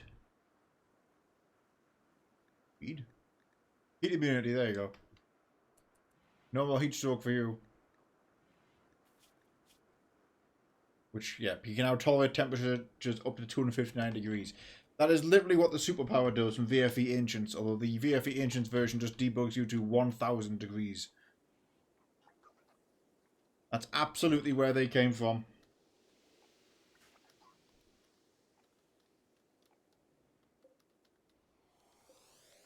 Time capsule of a mod that, the fact that it still works.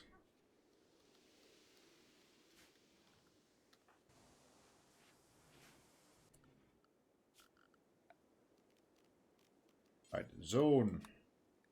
New area. The goon box. I spelled it wrong. I don't know why we care that much, but we do.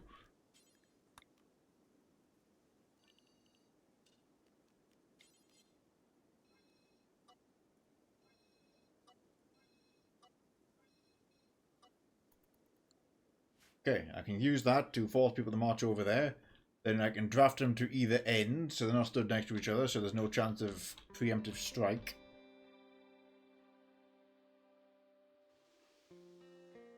How badly hurt is slow-mo? Deservedly so. We got Vatkin wrecked by Hyacinth.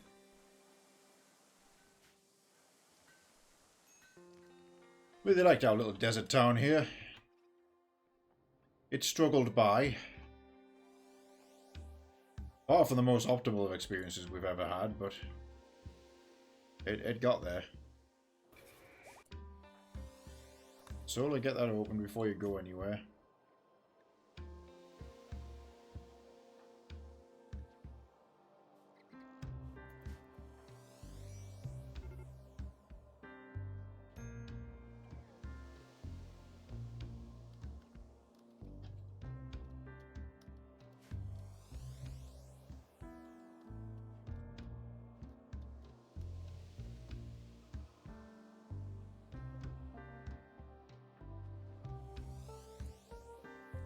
Right, let's now send Solo and Carlos to the goon box.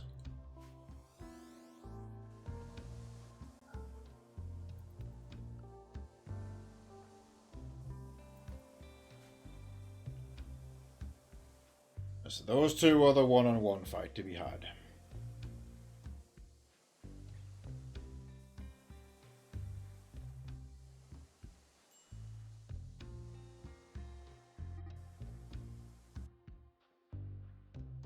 All social fights.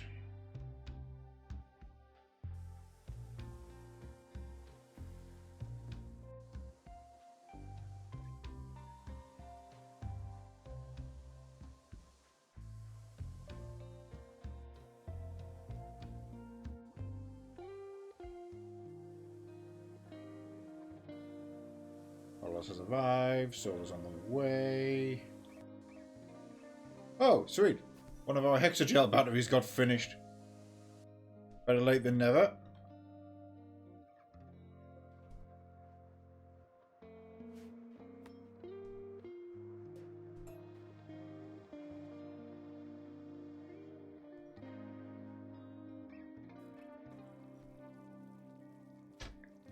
I would say who would win in a fight, Solo or the mech, but the answer is the mech, because it'll just mech jump away and Gatling gun him to death.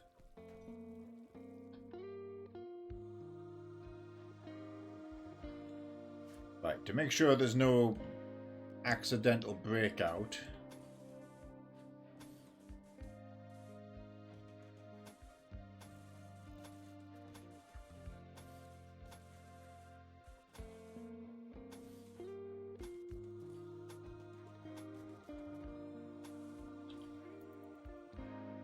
I'll thicken that up. Carlos to that corner.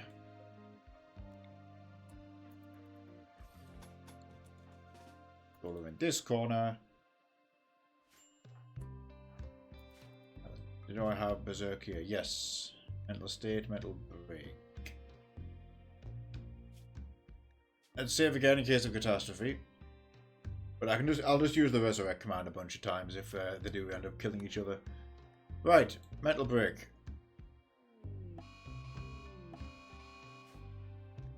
He will attack anyone he sees. He will attack anyone he sees.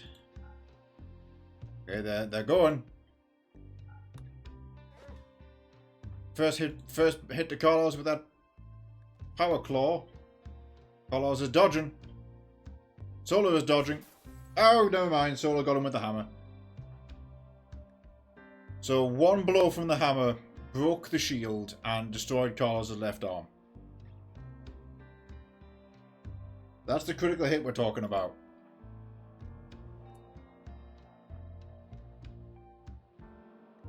Can I... limb?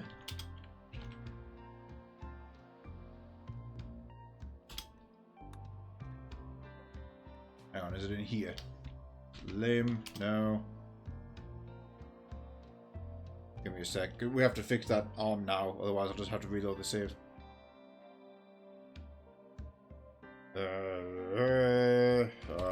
I'm not kidding. I'm not going to find it in 400 mods. Okay. So... we'll run that test again. Best 2 out of 3. The same thing's viable to happen then, because that was just a critical hit from Solo. He got one through. That's all it took. Able to crack Carlos' defenses in one go.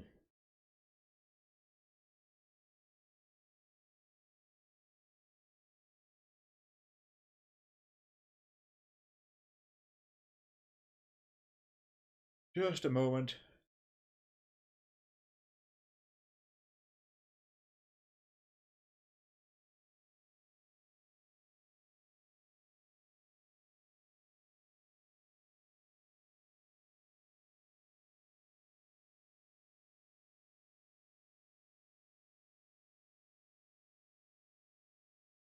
The awkward thing when you're testing a mod pack this big. Trying desperately to reload it each time. It's got a lot to unpack.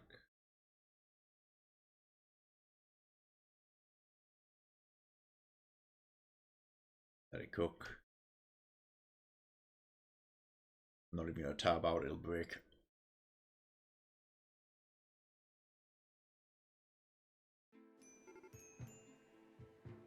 Okay, you two.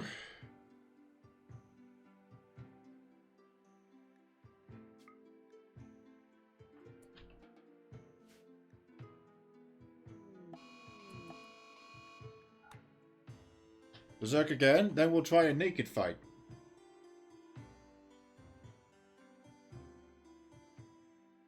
Although ain't moving.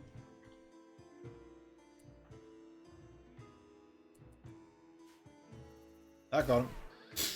Nope, alright. 2 out of 3. Solo wins it both times.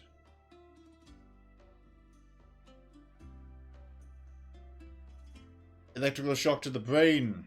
That's why. So the Zeus hammer does in fact do that.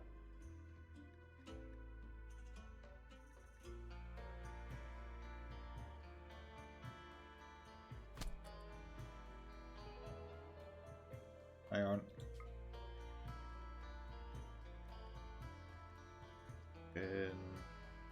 Stop mental state. Draft, separate.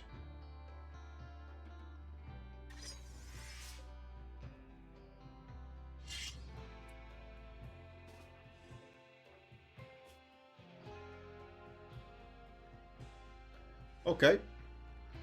Okay.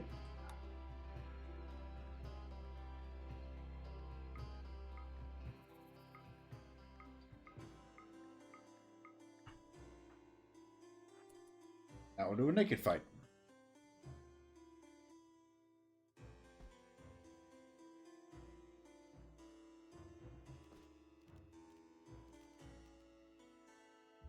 And Carlos is just on half hemogen, so he's not getting a debuff.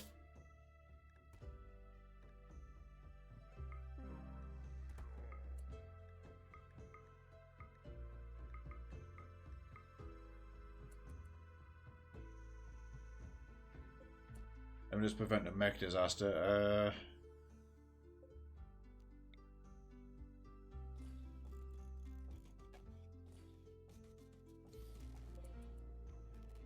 Tune them to solar.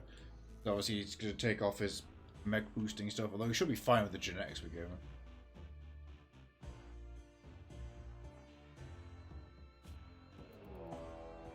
Slave escape, Raven. No, he's not.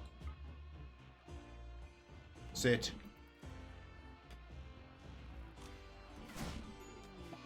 Nice one, Mia.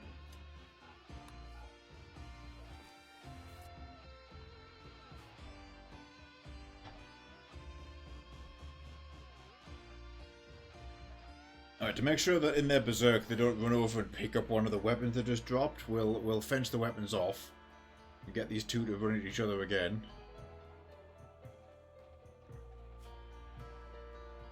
Drop that too. Drop that sickle claw. Stop picking things up, you.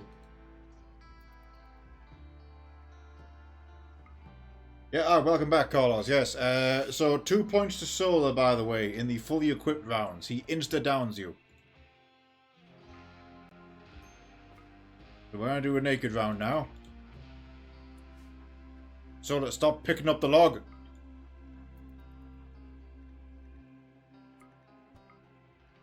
There we go.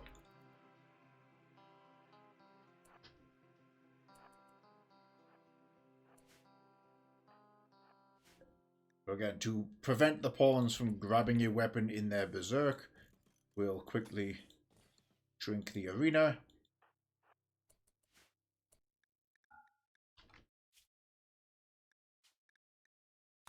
And I'm not going to save again because it'll take longer to put things back on than it will to reload the save. Right.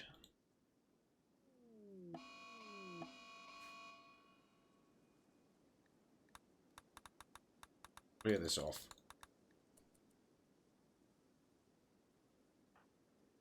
Okay, we're going in. So, Solar possesses full cyborg enhancement. Carlos possesses mostly full cyborg enhancement, a power claw, and his genetic talons. Also his fangs.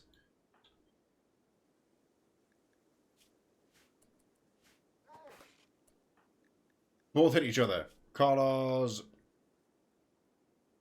power claw the leg and torso. Solar gets a bruise. Onto Carlos. Oh, another big scratch on the power claw. I think that's probably going to be it. Yep, killed him. Okay, 3 big scratches with the power claw is what worked out there.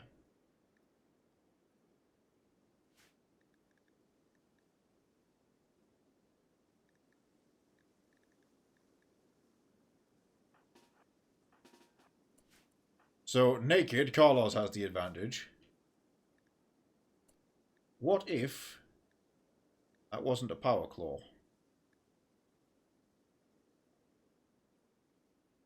There he goes, back to a regular arm. No bruising. Let me check these guys' needs, make sure they're all topped up.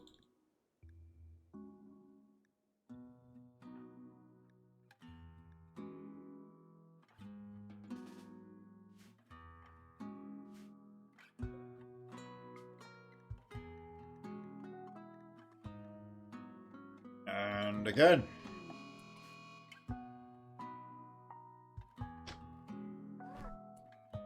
First blow is...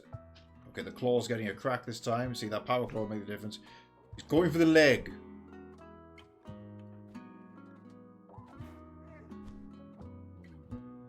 They're similarly matched cybernetics now. But obviously, Carlos has actual talons here. Yep, there we go. There's a rip from the talons. Downed. Carlos wins the fight. Talons win. So, full equipment. Solo wins every 2 out of 3. Naked, Carlos wins 2 out of 3. That's even with a nerf. There we go. The science is complete. Now then, we just want Solar to have a couple more mechs and we'll go do some mech raids. I want to see what those RS9s are like in motion.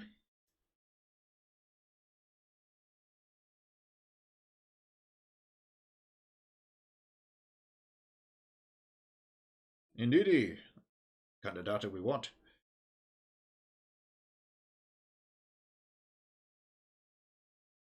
So what you missed, Carlos, something we didn't account for. He was instantly downing your pawn with the hammer. Because the Zeus hammer's EMP, the electricity is so strong, it causes an effect called brain shock. In which it electrifies the target's brain, immediately downing them.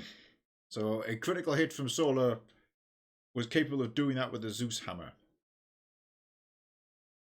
And obviously, that tooltip right there is reminding us the EMP burst from the hammer immediately took out the personal shield.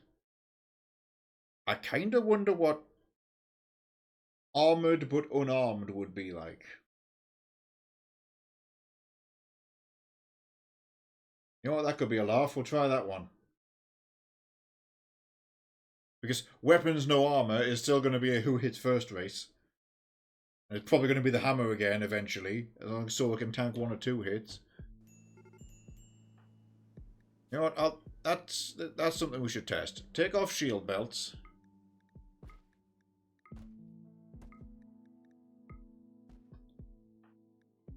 Drop weapons.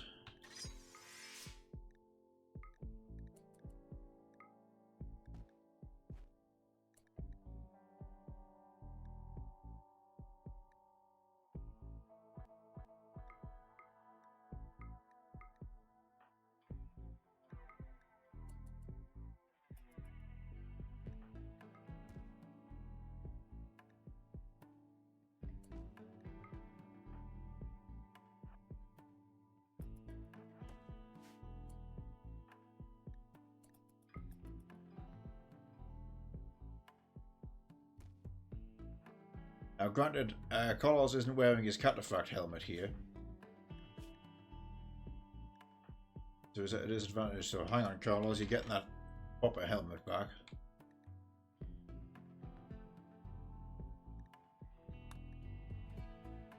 Wait, that's the armor. That's also the wrong thing.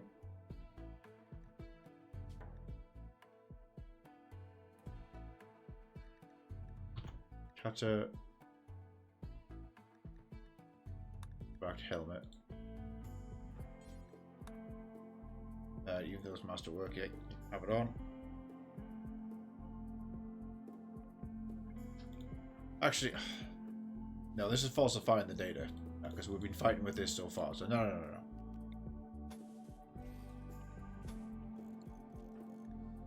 Also, no shield.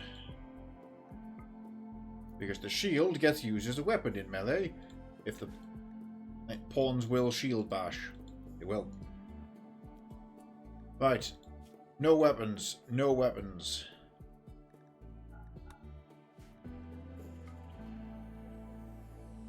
in the Power Claw.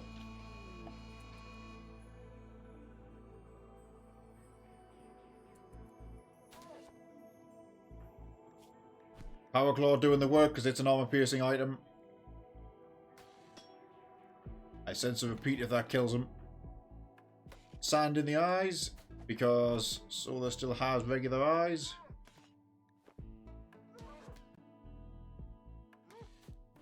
Some bruises getting through, but the shredding. Nope, he's ripped out one of his eyes. Dead. Carlos and his Power Claw.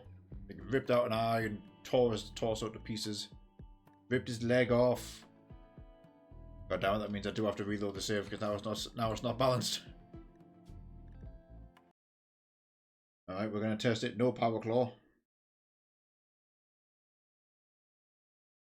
Oh. Oh. Right, game's thinking I'm hydrating. Just a second.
Alright, it's behaving itself.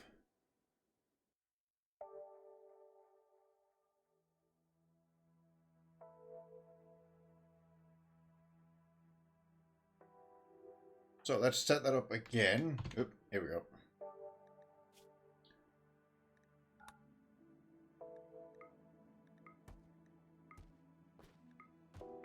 Weapons and shields down.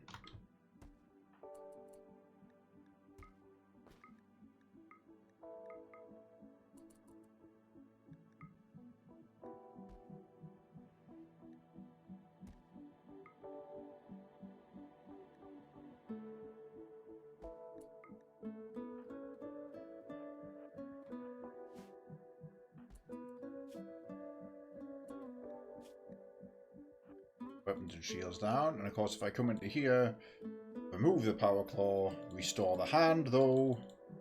There we go.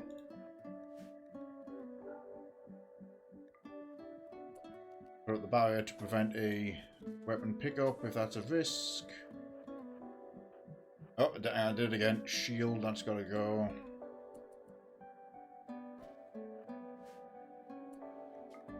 Now, it is worth noting that Carlos's pawn's equipment is so much more mismatched and has been the entire time. But he has consistently been like this for the whole playthrough. So it's accurate enough of Carlos for that to be the case.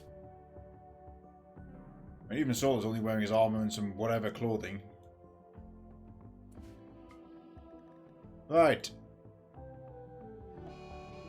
Fist Fights, No Power Claw, Armor Edition.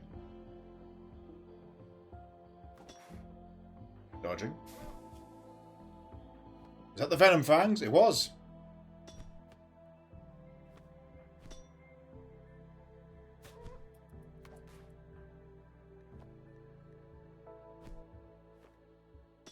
Sand in the eyes again. Solar landing some bruises, but I think Carlos is faster. Vampire genetics.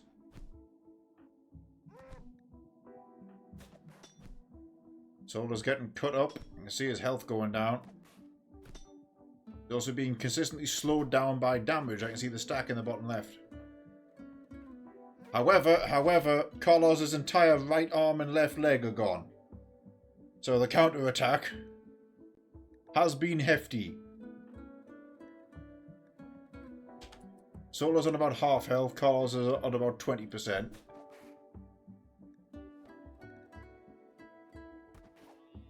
Got him.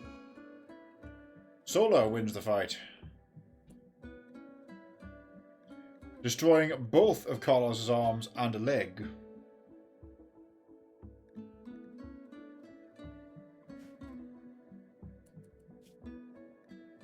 Most fascinating. Right, one more reload. That draws the end to that then. So,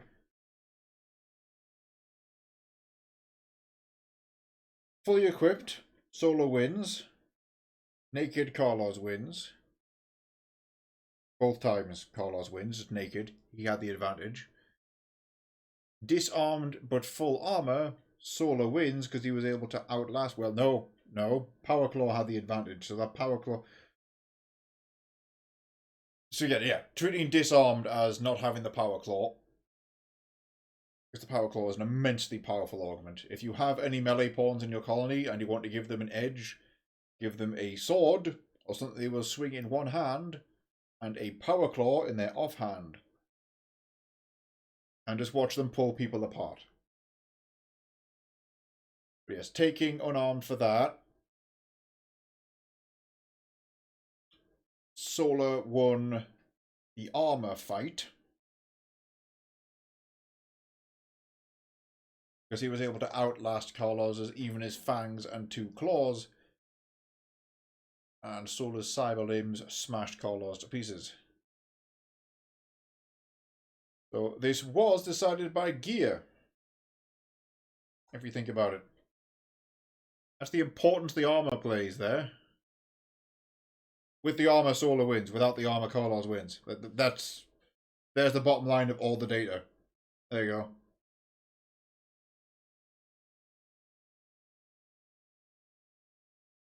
If the abstract of this paper is who will win, that's the closing statement right there.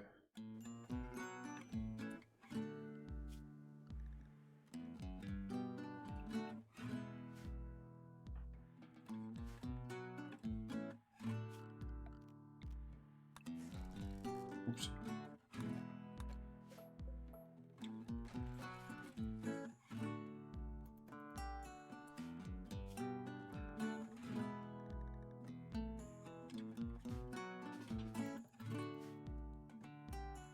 Okie dokie. What other data do we have? I'm kind of running out of the bucket list. We do want to do more mechs for Solar. We'll get that going. Admittedly, he could just take the 2 existing RS9s and that'll fill out the... Yeah, here we go. Just needs these 2.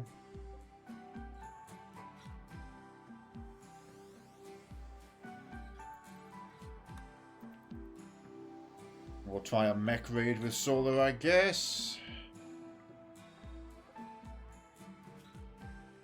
Up out in the cloud.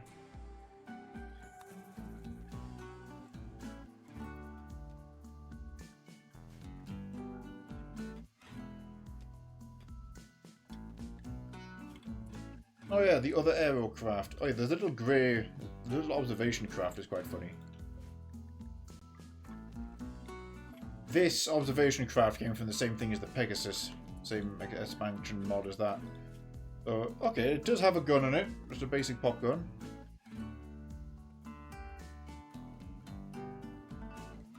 Weapon performance equivalent to a small auto machine gun tower.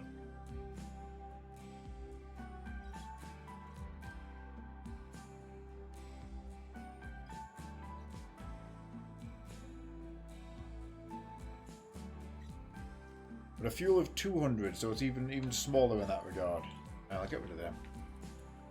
What is the there? That thing.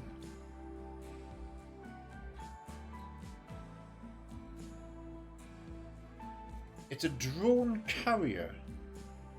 Oh.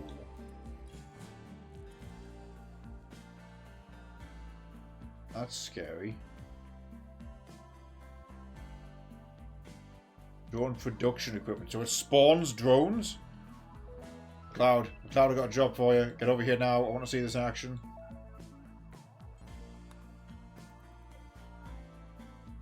Also, I can't help but notice that it's got minigun and those 4 tubes. They must be the drones then. Right, let's find out. Let's find out together what this actually does, because I've not played with it in a save file yet. I've messed with these drones on my one of my other ones.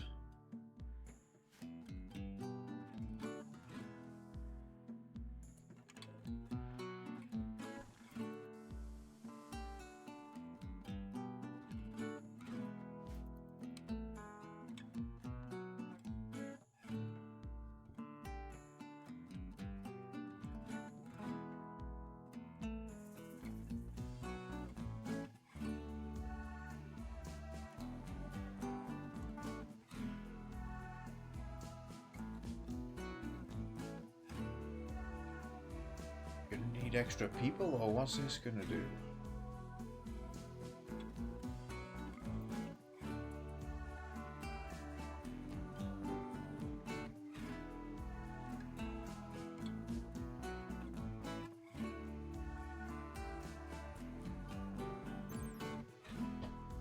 Deploying and commanding unmanned drone combat groups. Equip the ability to quickly produce and deploy drone based on the unique construction of weapon systems. You can add and replace the vast majority of weapons to the aircraft. Okay, is that the input? I think I need to fit weapons to it. Yes. Choose a weapon carrying pawn from the same faction and replace it with this own weapon on the aircraft. Right.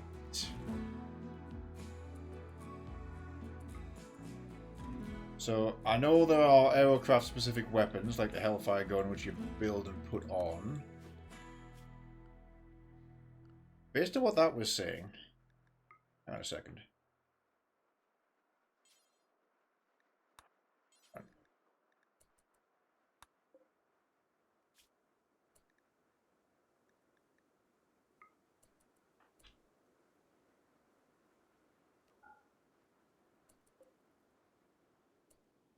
Oh, hello. So I do click you, click that, replace current weapon.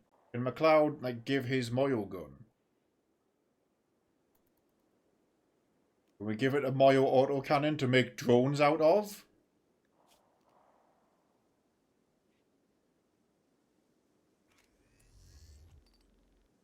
Oh.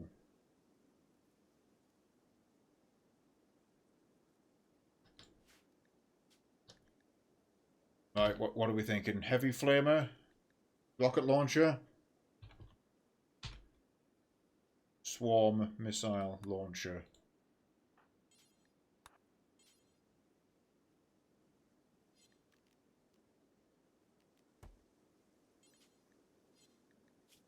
Cloud, how are you weighed down, buddy? Oh, he's a tiny rabbit, that's why. Who's close by? Mitsu. Oh, right, weapon requires power armor. Right, well, we have a fix for that. Carlos, get over here and grab this rocket launcher.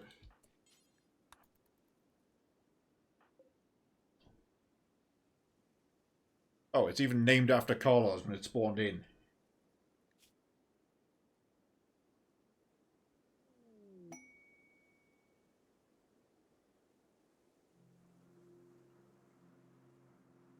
An engraving on this weapon depicts Crab being mutilated by Carlos's plasma sword without emotion or expression.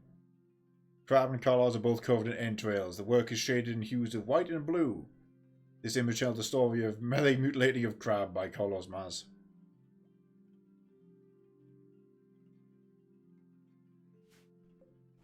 Right, this is quite huge.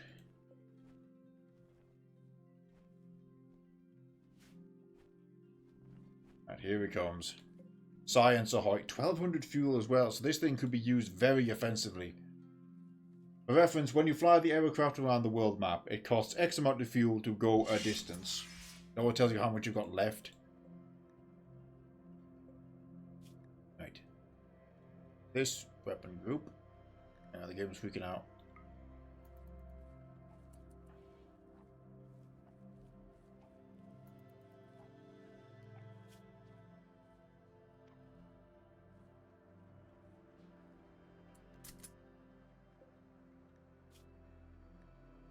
take the swarm launcher? It can. What's that going to do? What is that going to make?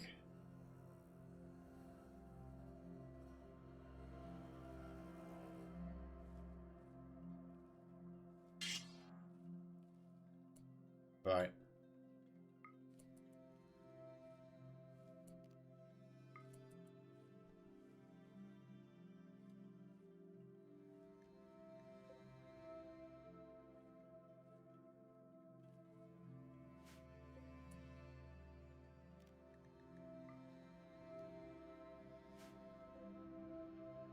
I think I want to select each of these and I'll top out their fuels because they have to be fueled individually on the ground. Obviously, we're not doing that right now.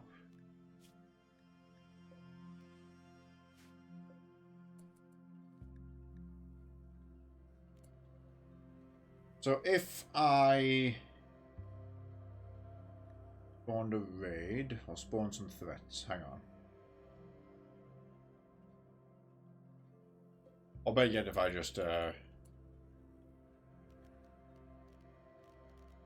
cross map.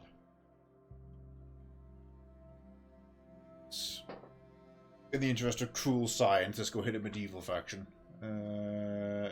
Depends on the range, of course, but we've got a pretty good one. You know what? There's that rabbit base. Hit them.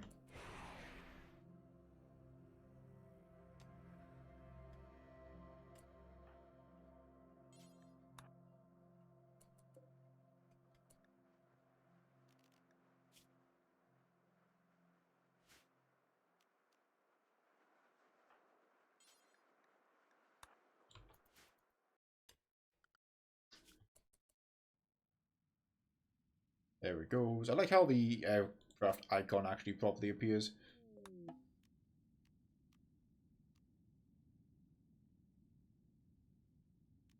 Yeah, so there's a refuel button on the world map. So going back to what I was saying an hour ago, yeah, you can make air bases around the world to extend your range. That's real cool.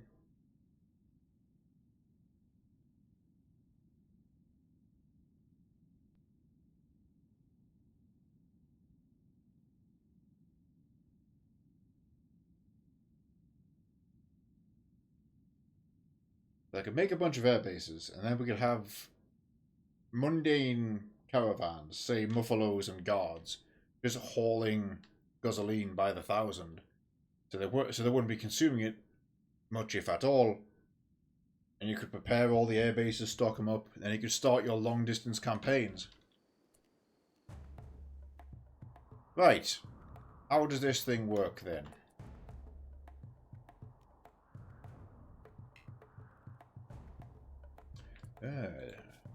I had that issue with the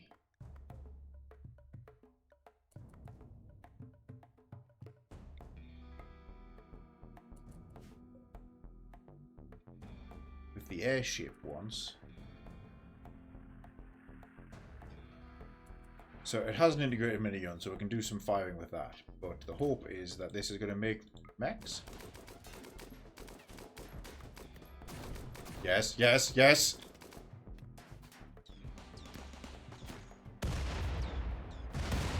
And okay. So it makes mechs. The mechs are just little basic gun things, but you can fit other weapons to this carrier. So we've given it a Moyo gun and a rocket launcher, in addition to its minigun, and it produces 4 mechs, 4 drones.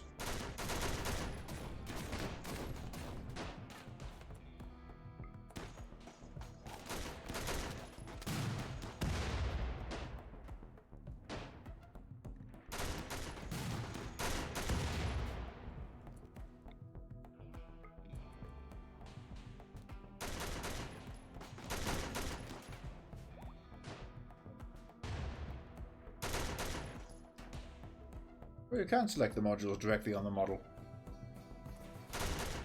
Yeah, this is why this is a high-level vehicle. Obviously, it's immensely powerful. Just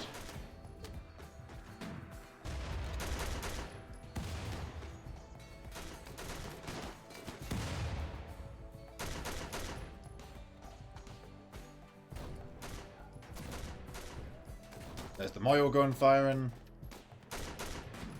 So that's the play. You would want to give this two really heavy weapons, like the rocket swarmer, and have this thing just provide overwhelming firepower, while the little drones fly around and pester enemies with their small guns, offering self-destruction. Oh, so you can get the two kamikaze into things. Alright.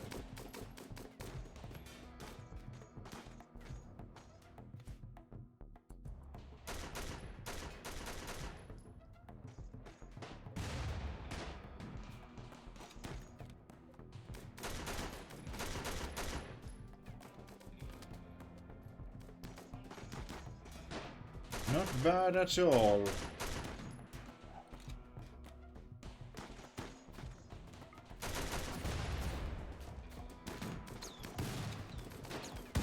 Rocket swarm.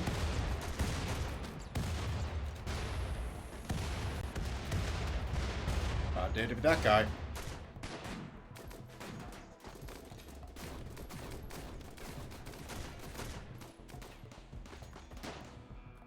Yeah, they're all getting hit by drone, drone, drone, drone, drone, drone, drone, drone, drone, drone, drone.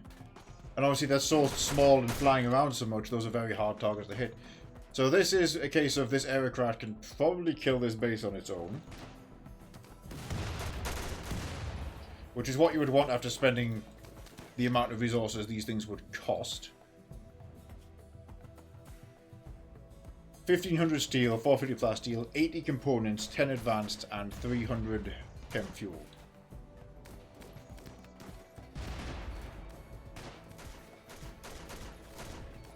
Yeah, these are gigantic investments, but this is why.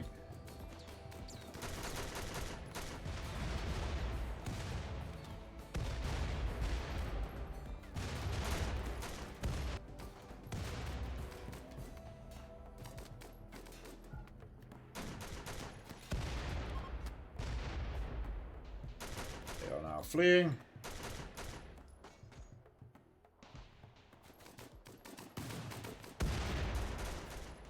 Drones all just swarming that person there. They try to make a break for it.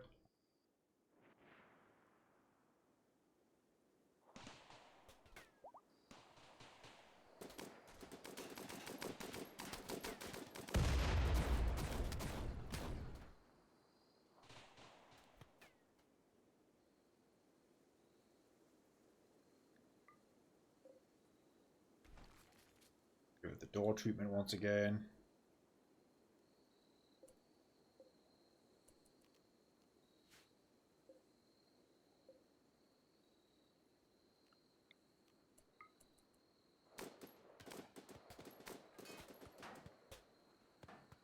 Now, does me setting a forced target make the small drones converge?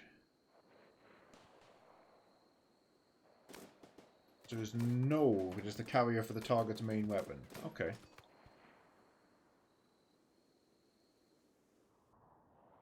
I hear gunfire out here. Oh, this person being chased by drones, that's why.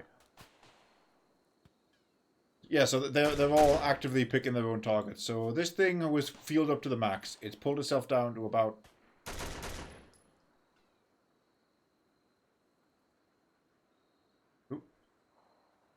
About a sixth. It's just been printing drones.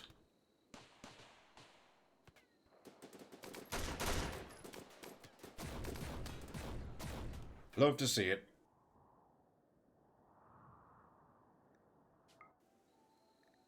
And kill that guy. Everybody?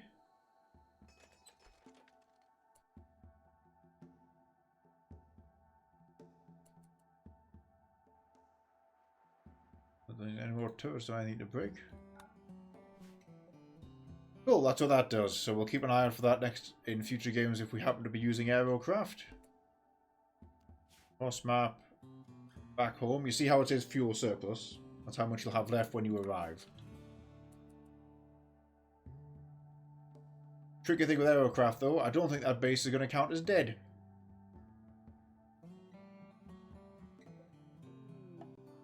Nope. Which means the whole thing will respawn as if nothing happened if we go back to it, because you need ground forces to cement it. Which is why the big aerocraft, it's a good idea to drop a couple of paratroopers out of them. But we just want to see what that thing did. And the answer was all of that.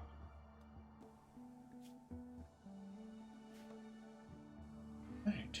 Any more science for tonight, anybody? I think my bullet list is exhausted. Well, obviously we've got a drone raid to do. Anything else we want to test?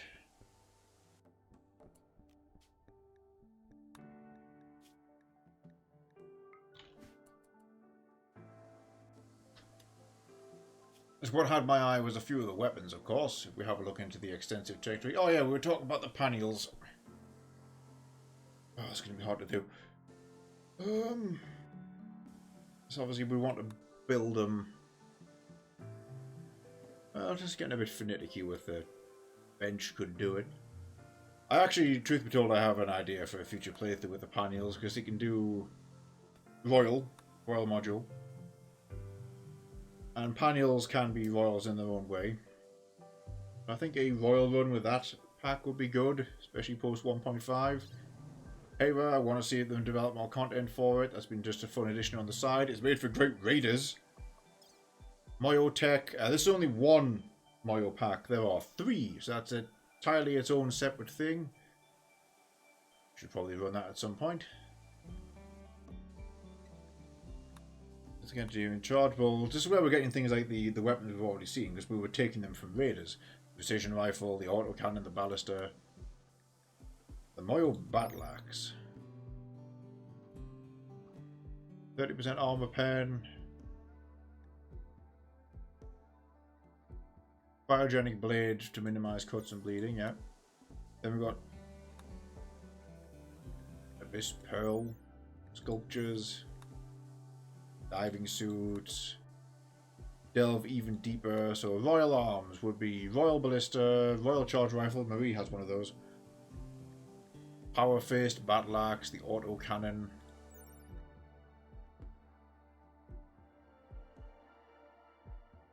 Slows you down, but it's 4.5 a second. 6 shots in a burst.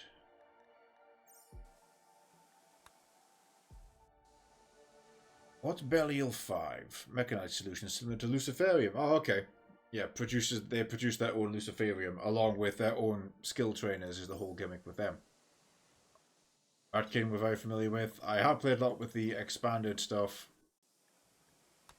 Here we have, Ratkin weapons, the specialized Ratkin guns going through kind of each generation. The Oberonia stuff was really fun this time around. I've played with that separately as well. Because classic weaponry, the classic assault rifle. Very good gun. Also, it gives you a massive social impact. Because it's a really fancy gun, apparently. But 12 DPS a second, 3 shot bursts. Got the upgraded Blitz rifles. They actually have less DPS. But are faster. They don't have the social bonus though, because they're on prototype and weird. In a future playthrough, I'm going to do rats again, obviously, but I'm keeping Oberonia in it, stripping other things out. It's a really good addition to the Ratkin as a whole, because it's there. Especially if you have the expanded genetics for Ratkin, so they appear as actual genetic choices, not just the template that like the rabbits use. Case in point, we've got over here, Lab Rat and such. There's a xenotype. By and large, they're usually bad at social, or Lab Rat good at social. Because the Vole isn't so good at social. I remember that one. Who's what? Slow mo. Let me load them up here. Where are you, rats? There we go. So it's House Mouse, most common. The Mole, the undergrounders who dig a lot.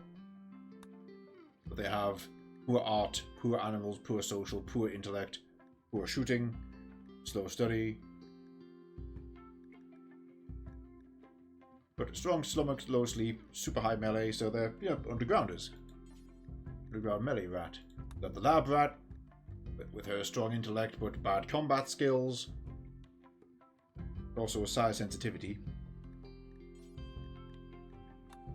You got the hamster, who is no psi powers at all, but really strong melee. They also get the unstoppable gene. They don't slow down for damage. So hamsters are berserkers, is what we're learning from this.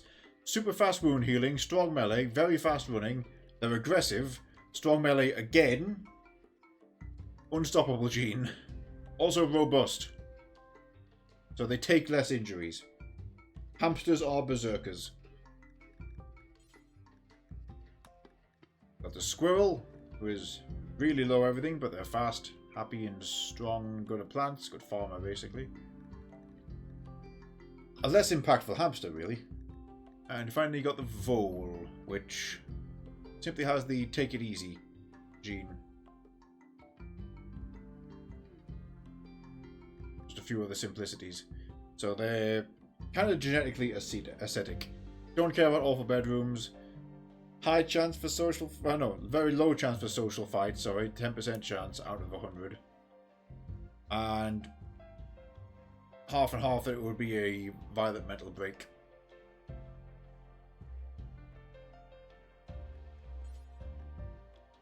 But then you got the Obronia.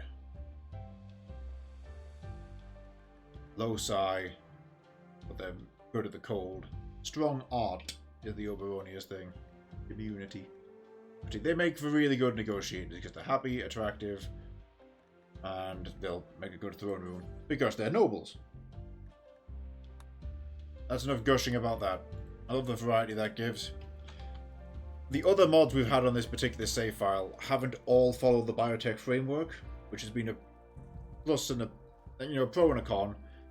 The rabbits, for example, like Marie, our super rabbit, there is no gene for rabbit, which there absolutely should be. Keep in mind, we did that to her on the right. We gave her a xenotype, because otherwise you have to be this and this. You have to create a rabbit from scratch. It's part of a different framework because it predates biotech and has persisted after it. I really hope somebody gives this the treatment they did with the rats and add xenotypes to it. Give it the biotech inclusion. It will just improve it. Solar, how is Operation Take Control of the Thing? Right, one to go, of course.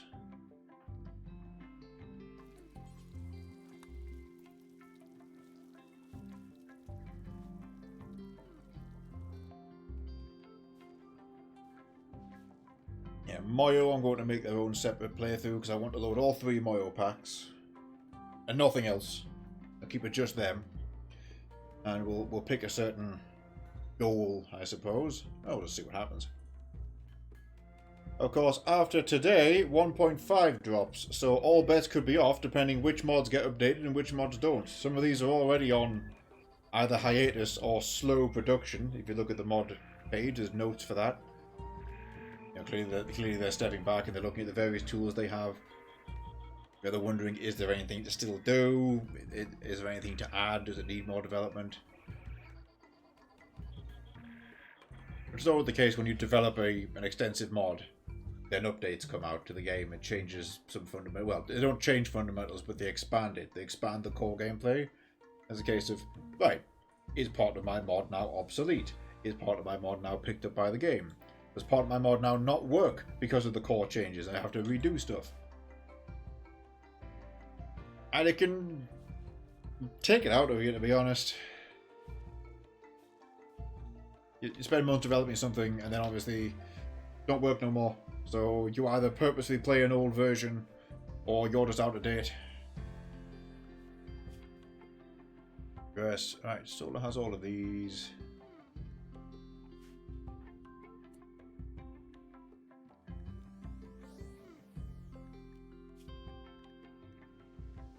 That lifter should be assigned to somebody else.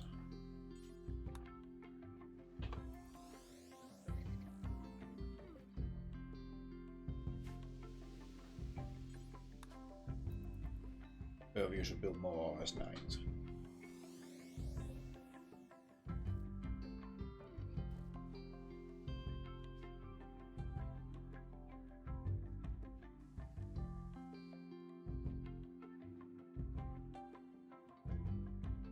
For the next playthrough, again 1.5 dependent, we do intend to do rabbits. Because there's a couple of the mods that expand them out. I did notice, optimistically, the reason I'm choosing them. There's a variation to the rats. Got it for a while. That the rabbit mod is already listed to work with 1.5. Which means the developers took the beta, took their stuff, and made it play.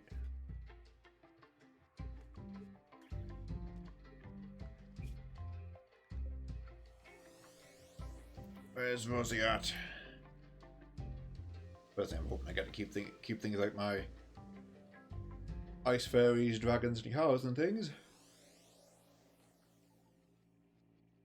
Hey. Definitely sleepy time after this one.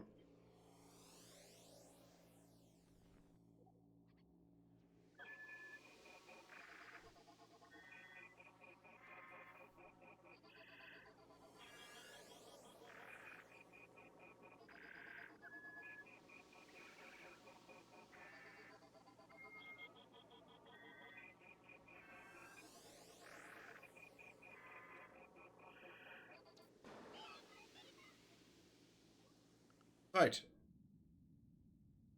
Caravan. Doesn't matter where, because we're going to teleport them. Go there. Solar. He's too heavy to carry his own stuff. Hamsters. Where's nines?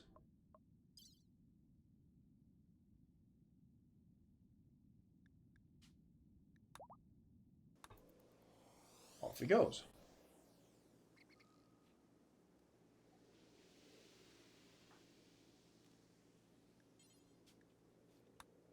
Get them all to escort him. So, test the next one. Can Solar and his posse of mechs single-handedly knock a base over?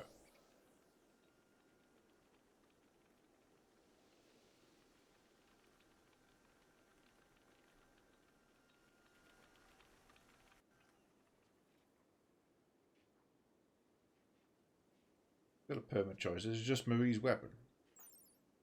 Oh no, Olive D has a permit.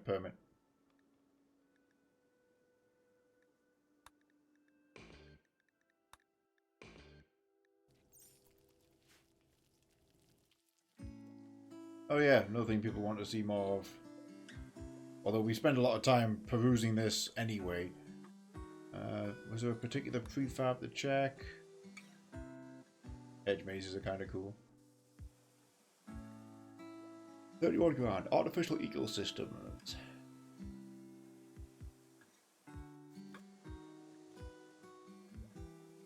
Yeah, because the ecosystem...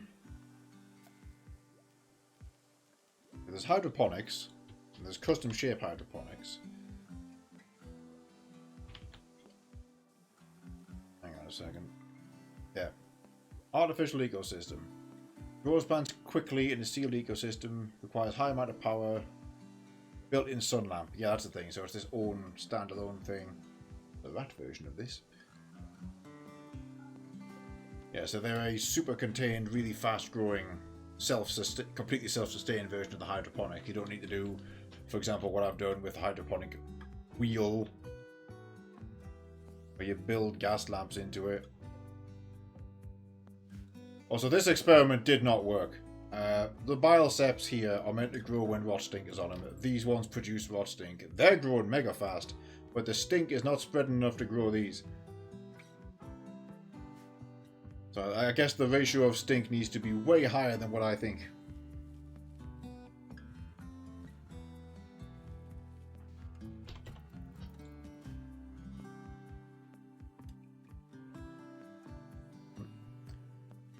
There's potential. Oh, there's a lot of potential for it. And from the caverns expansion, that one, I believe. Well, VFE plant mushrooms. Yeah, super expanded mushrooms. Yeah, the mushrooms are fungus. They add some really good variety. They're really nice for undergrounders, obviously. If you intend to do a cave colony, obviously take that. That's the point. Pretty sure that's why it exists. What I do like is in wild areas of cave, it just adds things like this. There's the wild growing mushrooms. You can still harvest them too. Shimmer mushroom there. Royal bracket, which is just a really good mushroom. There, biomes caverns. That's the other half of it.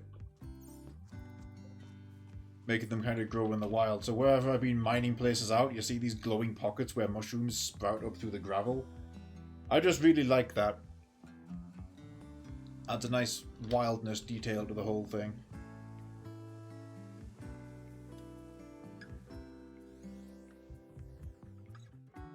Come on, Solo, what's the hold up?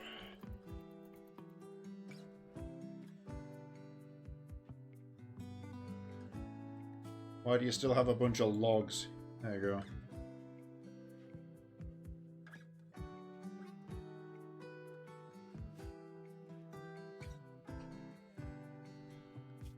Where is the rat version I was talking about? Processing. That's fabric finishing. That's a good thing. You attach to a tailoring bench. Gives you a massive production speed increase. Water power. Basic engineering. The thermostat. I should have been building these the whole time, by the way. Those are heaters that cost 1/4 of the power to use. Self-cleaning carpet. Ridiculously expensive, but it does what it says. Thermostat hydroponic tank. That's it. So it's its own greenhouse with a heater system. And it's considered beautiful to look at, so it makes the room nicer to be in if you build a bunch of them.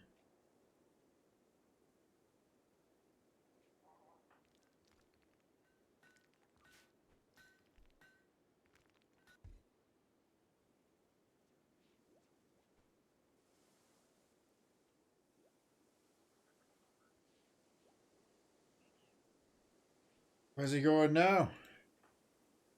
I'm still gathering supplies. I'm sitting on triple speed trying to wait for him to get there. What else was there to check? That was the aircraft ticked off. We've seen the airship before. For those who haven't, you know what? Go on then.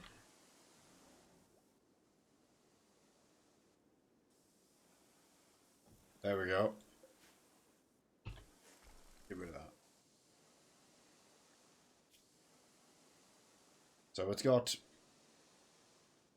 an anti-air pack, machine guns and autocannons which auto-fire and auto-acquire targets. Its main weapon is the bomb bay, which you don't have to load with shells. You can. You can fire custom shells out of it. But it also just fires as a weapon, you know, with infinite weapon ammo. And can absolutely pulverize a target with repeated fire. 8,000 fuel. It's bordering on global range. Right, let's toss a couple of pawns into it. Actually, no, you only need one. The clouds that go in.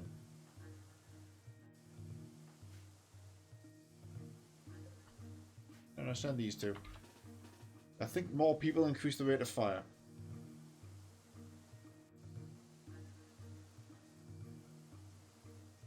Actually, you're in for a penny. I have the funny idea.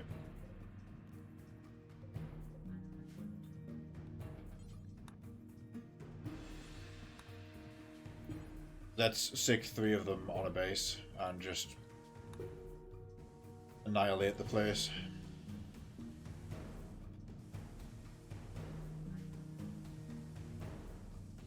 I think one of the nicest finds in this whole playthrough has been the anti-aircraft gun, which I neglected in the past, but it's such an amazingly powerful defense because look at its range. And it pummels ground targets with exploding flak. You're playing rats? Build one of them. Make sure somebody gets to it, and you'll flatten half of a raid, or at the very least to start shredding them up, and they'll be forced to change their tactics.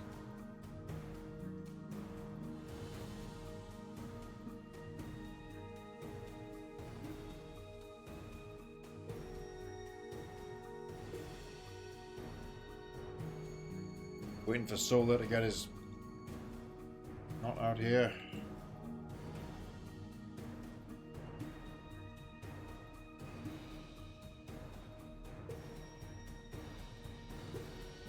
still wandering. There we go, now he's moving. I think I managed to whip him into motion.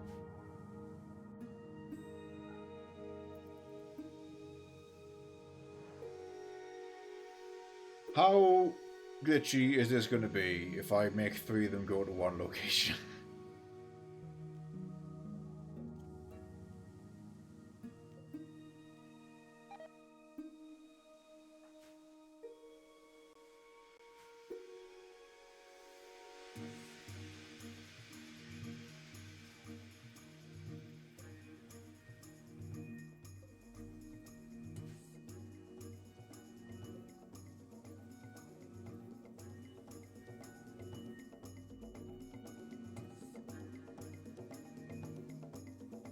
I definitely think different paint schemes should exist for these.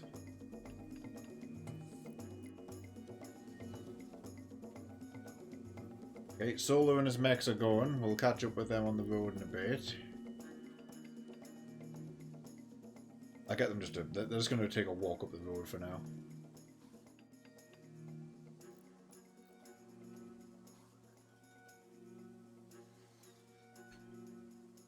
Right.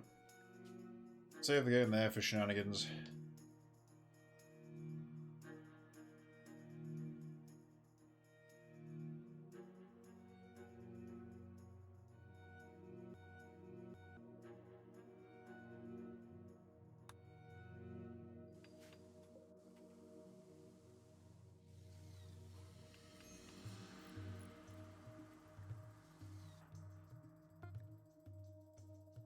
Irvia's starving because she's been trying to load one of these damn mechs for a while now.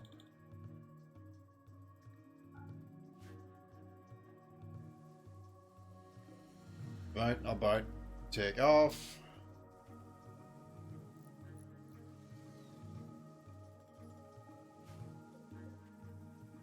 All 3 of them. Can they cross map simultaneously? Yes. Right, hold that thought.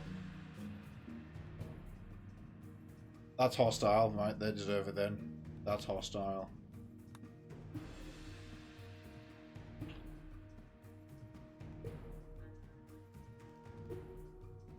Cross map.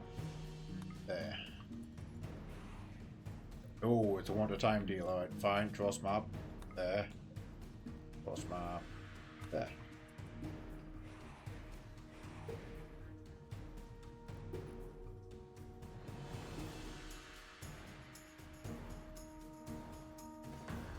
Where she goes. That's 2 stacked up. The second one, that is. They left at the same time. Ooh, goody! A work site of 18 people. That's just what Solar needs to hit. That can wait, because the airships are going to arrive on target. Hypothermia? Oh, because you're standing in a freezer and you're naked, Selkie. That'll be why. Right, hang on. I see the problem here. Thing. Kid. Parker.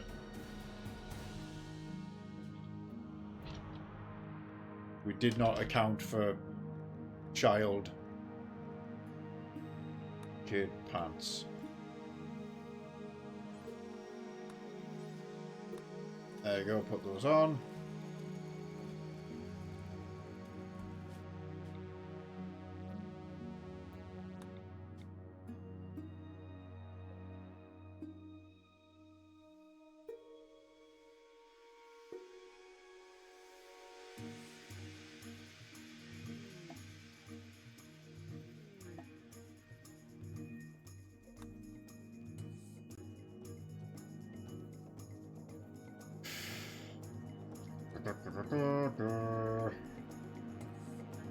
Signal beds on crash. I have to spawn them one at a time.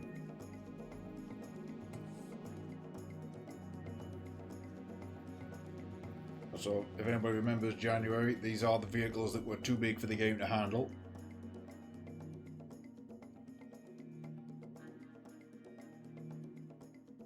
We wait.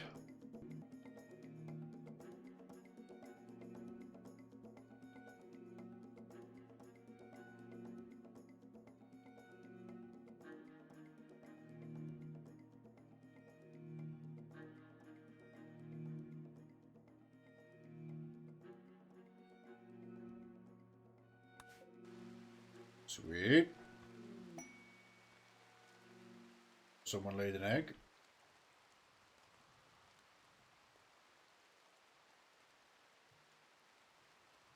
So here we have another situation of I now can't target that. Can I let go of it inside the hill?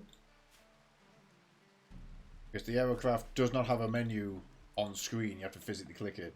So the only way I would be able to get at that if I hadn't ordered it would be to cut the hill like this. The dev command. That's why ground teams are good to scout the area ahead.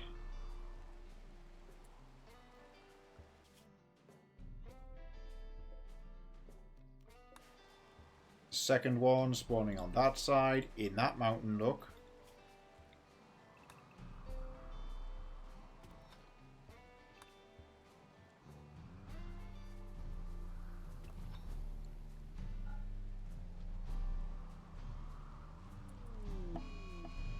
And I accidentally killed that one because it technically made the mountain collapse on it.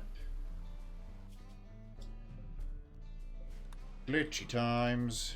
This one is going to come out of here. 2 will do.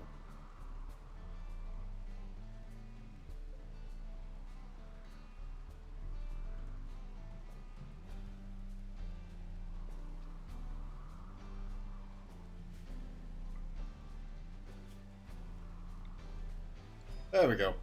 I gave it the move order before deselecting it, so it is coming out. And eventually there, you can select the core of the sprite again, so it works. There's that Bombay.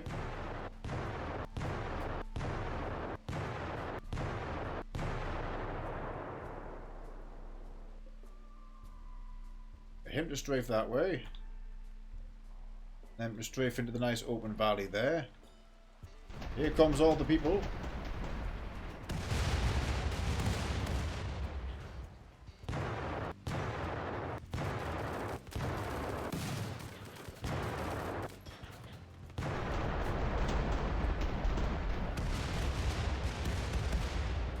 So again, build one of these and save regularly, and it's the end game machine. Only certain high-tech enemies will be able to reliably do damage to it. Oh, we killed the leader of the entire faction. Excellent.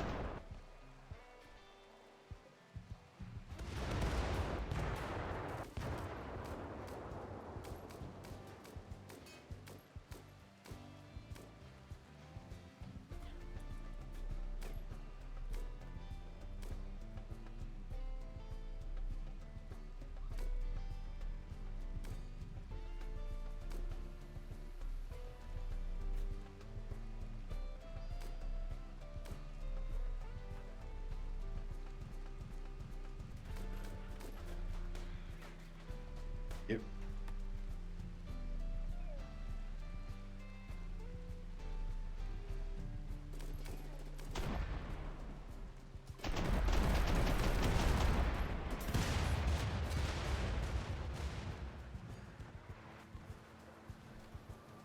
Spin around.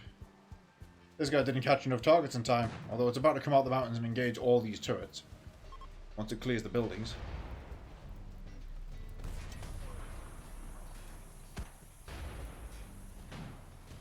So far, all the enemies shooting it have done about 400 damage out of its 8,000 health. It doesn't care.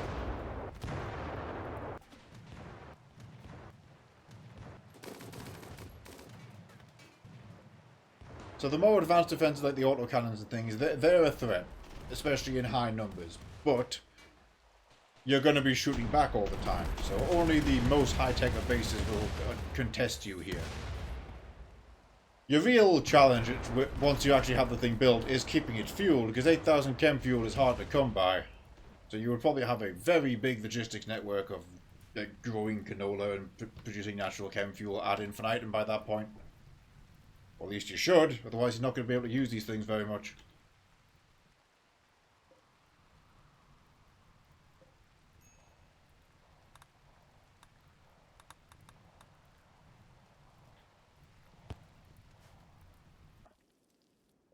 Yep, airship's funny. Right, Solar and Co. Attack this worksite. Now, Solo himself is pretty damn powerful, as we've proven he's on the par with Carlos. But the RS9 mechs, we parked 2 of them into a drop rate of 10 guys, and they came out on top.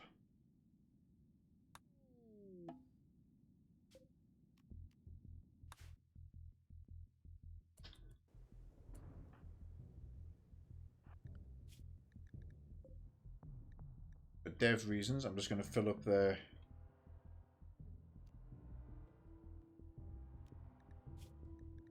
energy. I can do it faster this way.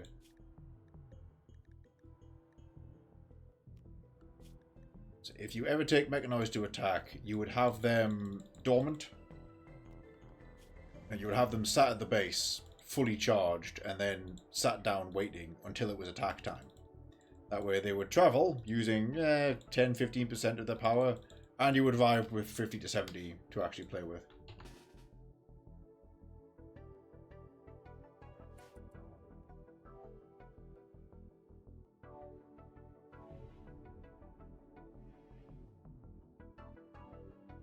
On this campaign, we've always kept our mechs at home, or we've kept them constantly working, which is most of your mech force will do that.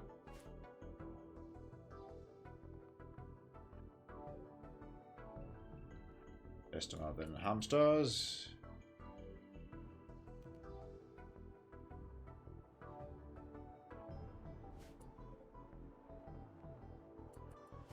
So we have the RS9s are shielded with a really powerful sword.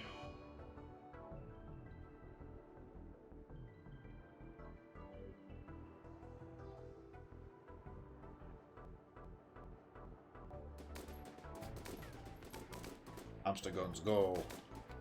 These also have a gun.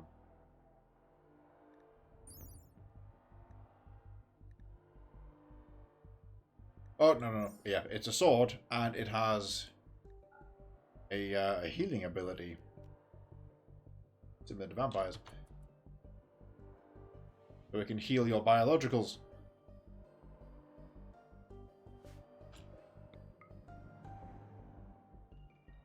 Charge him.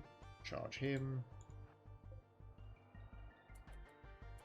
That was a tree stump I had selected.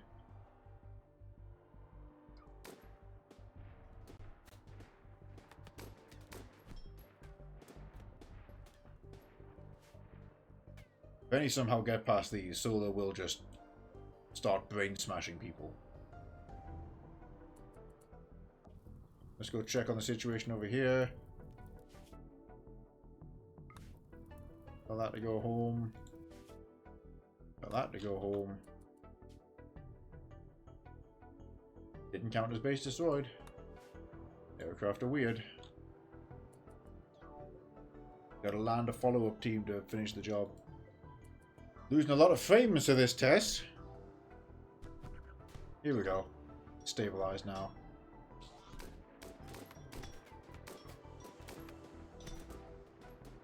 Okay, so that one over there is fighting 4 people at once and is kind of comfortable despite all this coming in.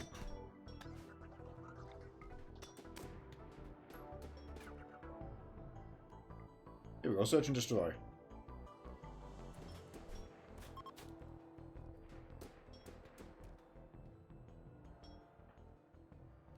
Join the fun, Solo. You search and destroy. There we go.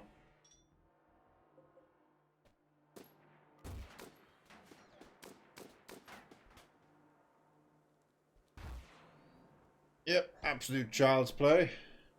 Let's go test actual enemies next.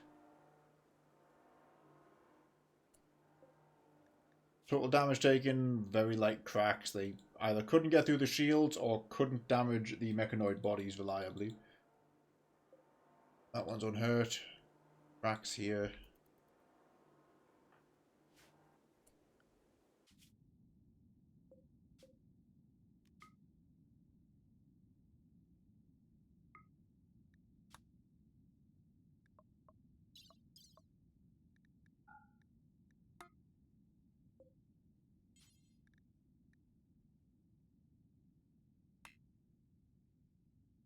Too dangerous to re-enter. Ah, okay, because I already attacked it, so I can't go back. Attack that one then.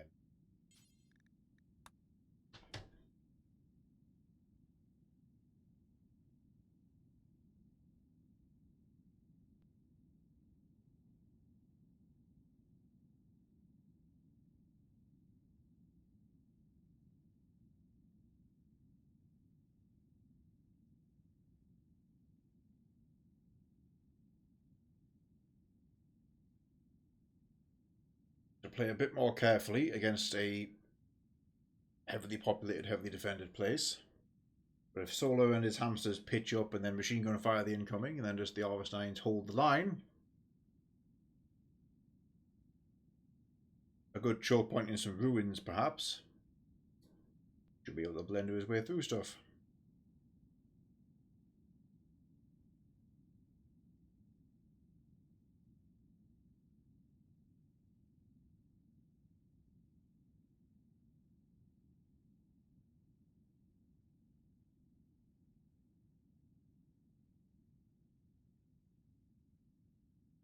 It's cooking. Relationship. Important. Okay, so here we have a pirate base who have transport pods in the middle. Industrial weapons, that's a machine pistol, shotgun, dynamite. Yeah, transport pod base. They've got a few machine guns.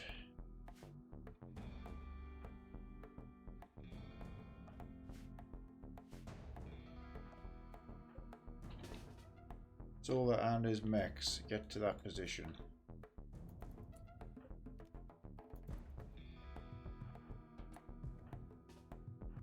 They're all on escort, so they'll follow them.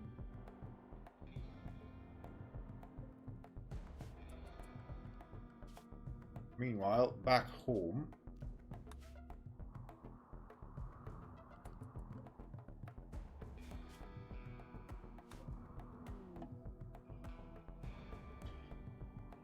spawn in the mountains.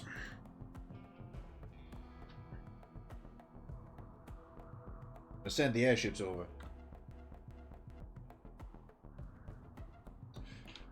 Game's kind of struggling now. We've thrown a lot of extra stuff at it tonight.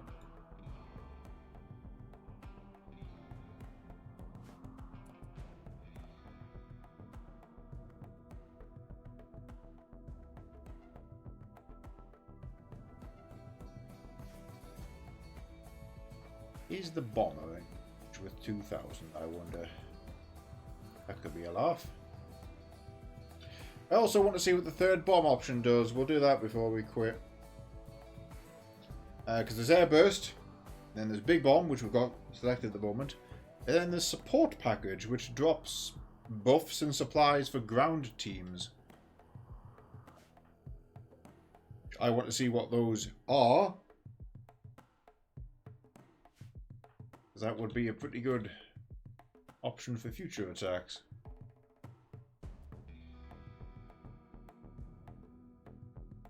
Right, camp out there and stay camped out.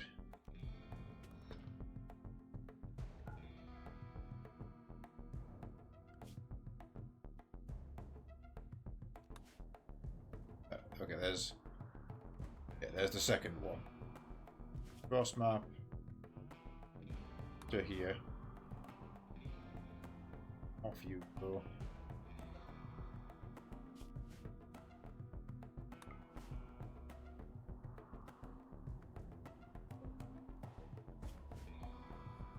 I'm gonna get scooped into the bomber plane to see if it's in range with his 2,000. I really think it is.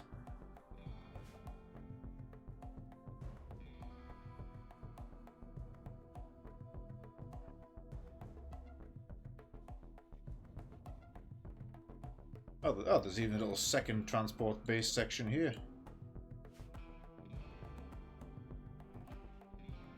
Power to that.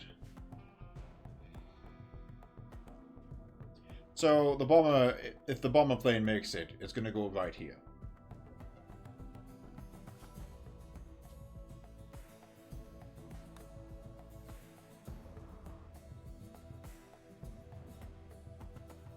Rule of thumb. Always take off before you do the cross map command. Otherwise it crosses the map, but then lands at the target. Landed. I'm not convinced it's meant to do that.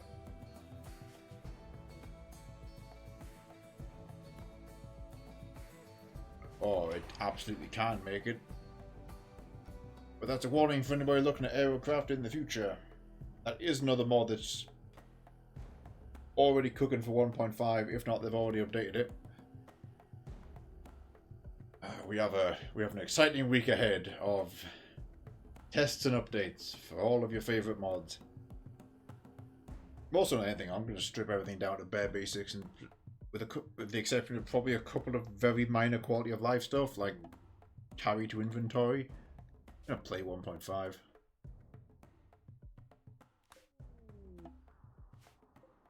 Airship 1, hold.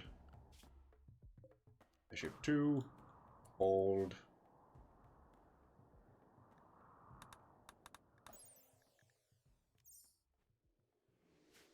Sleep.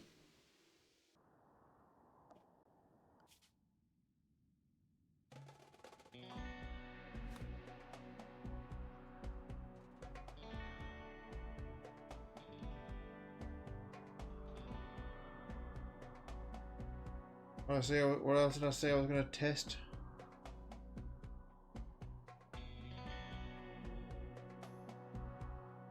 Messing with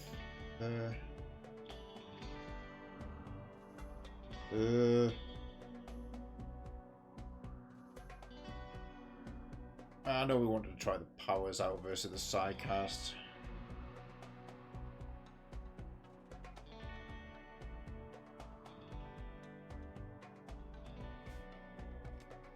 That's a thought. Edit mode. Ice breath. Fire breath. You've got laser eyes. Summon lightning, which is also a side cast.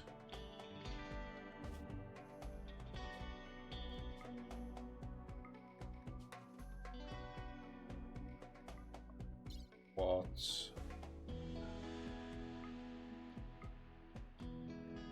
Carry nothing.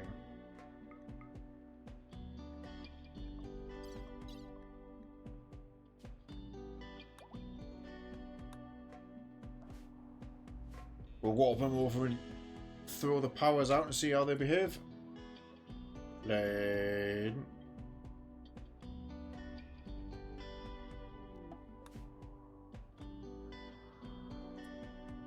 Okay, here we go. Please stay all grouped up for us like that. That's wonderful.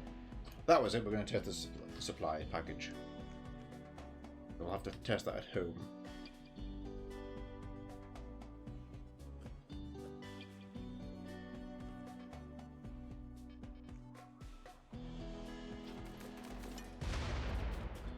Enemy turrets are onto us.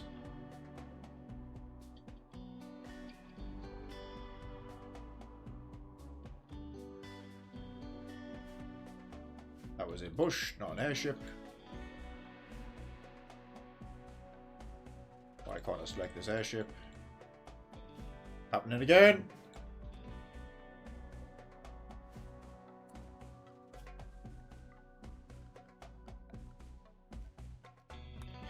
Void of life.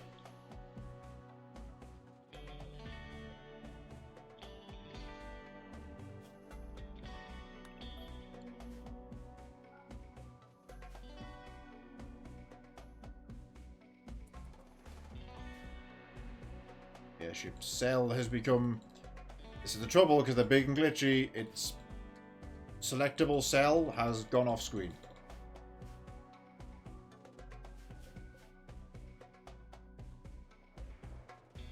Select aircraft, there we go.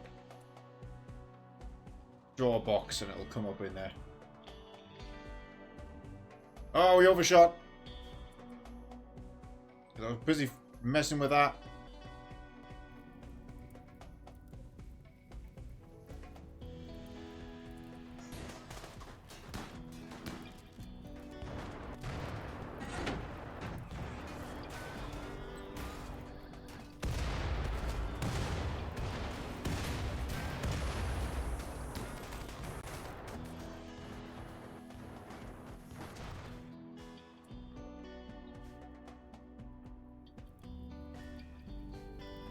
And solar in.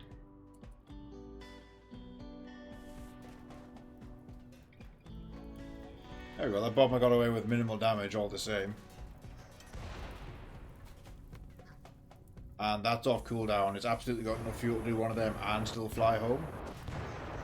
So So we're going to fly over to that fuel dump and turrets on that side. Anybody fleeing to the north now has Solar's team to contend with.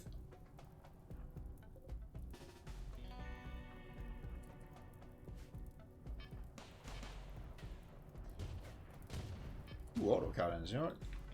Fair enough. We'll hang back a second. They won't be there for long.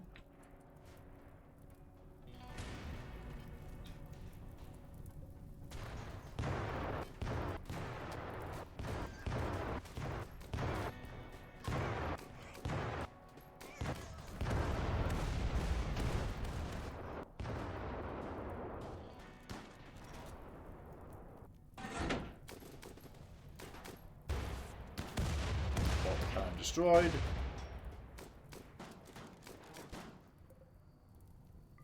Search and destroy.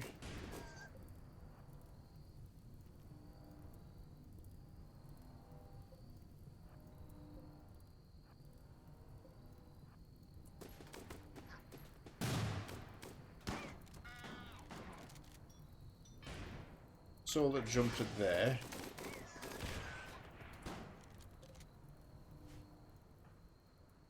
You search and destroy too, buddy.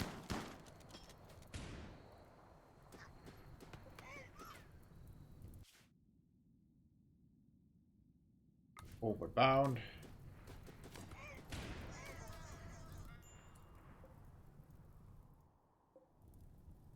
At this point, you just have the airships strafe the place. You know, a couple of passovers, just spraying gunfire where they need to.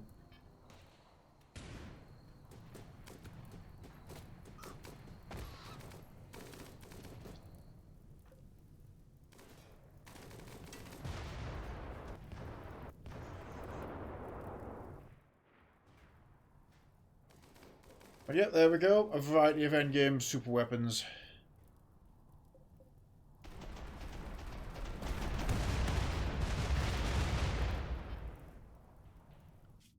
At the risk of setting up a bit, they are very balanced. They have health, and they have a huge resource cost. Basically, if you're building one of these, that's all you're building for like a year of in-game time.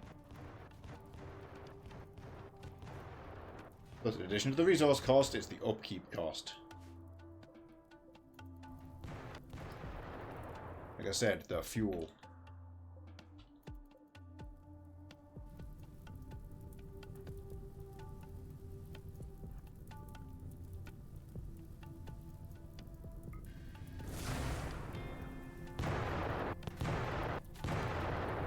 Oh, they're shooting a turret, I see.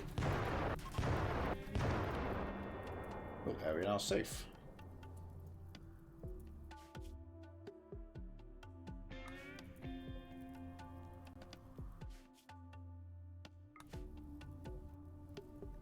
But for posterity, if I quickly do a good old destroy all doors.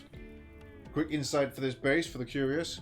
So, as I said, so there's a centralized transport pod area, or there was. Interesting that they spawned a second one here. There were defenses all around. There was like an autocannon nest here. There's a uranium sniper there. Gun nest here with battery. Turrets all around the place, in amongst the ruins and things as well to catch you unawares if you're trying to take cover. You gotta be careful. Like that was a mini turret, so you got to be careful of that. That's a freezer full of food because that's a kitchen. Power rooms are going to be generators again, generators and batteries. Small buildings will be residential, so house, house, house. But power again. That was a gun nest. This central area here, where it is a bunch of weapons, it was a barracks, hence the beds, and it's yeah, more beds. Seen that design before. Again with the tombs. They have tombs. But do actually contain their dead. Yeah, that might sound like a given, but yep. What's it there? Dropping in a laser minigun. Just a nice detail, I think, when it actually has the dead bodies in properly. Alright, final thing to check. We'll land this, and I want to switch it to supply mode. Actually, so I can drop it for future reference so we can all see what it does. Because everybody wanting to use this pack in the future will probably want to know what that function is.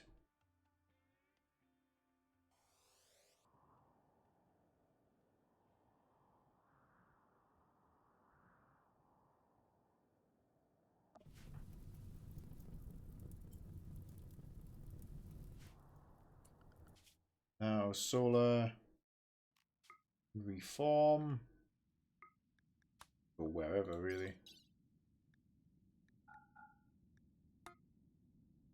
And that base probably counts as dead. Leave him out there for now.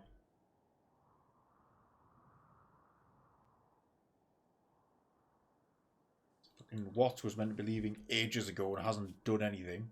Oh, great. It looks like he got into a social fight when he was meant to be leaving to join this test.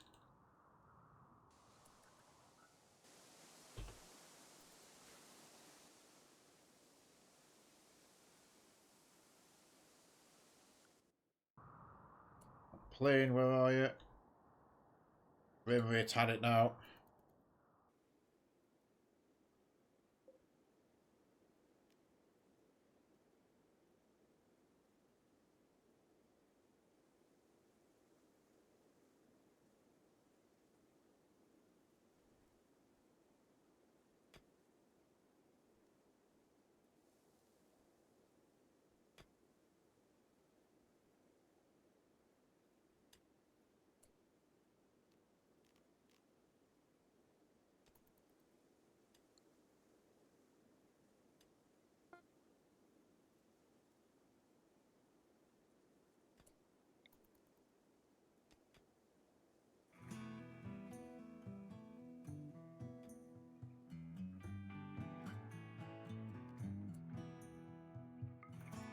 And you.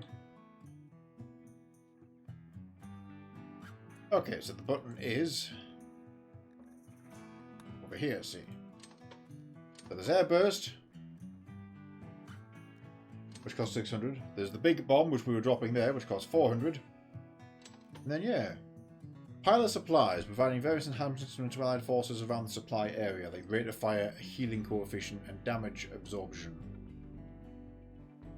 Gotta know what that looks like.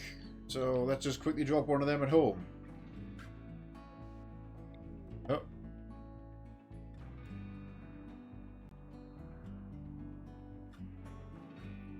Airship's back. And the answer is... that. Of course, they last for 60 seconds, then they run out. So yeah, anybody in that just has a combat boost, heals faster, and takes less damage. So you could fly these entirely as support vehicles if you have a big assault force.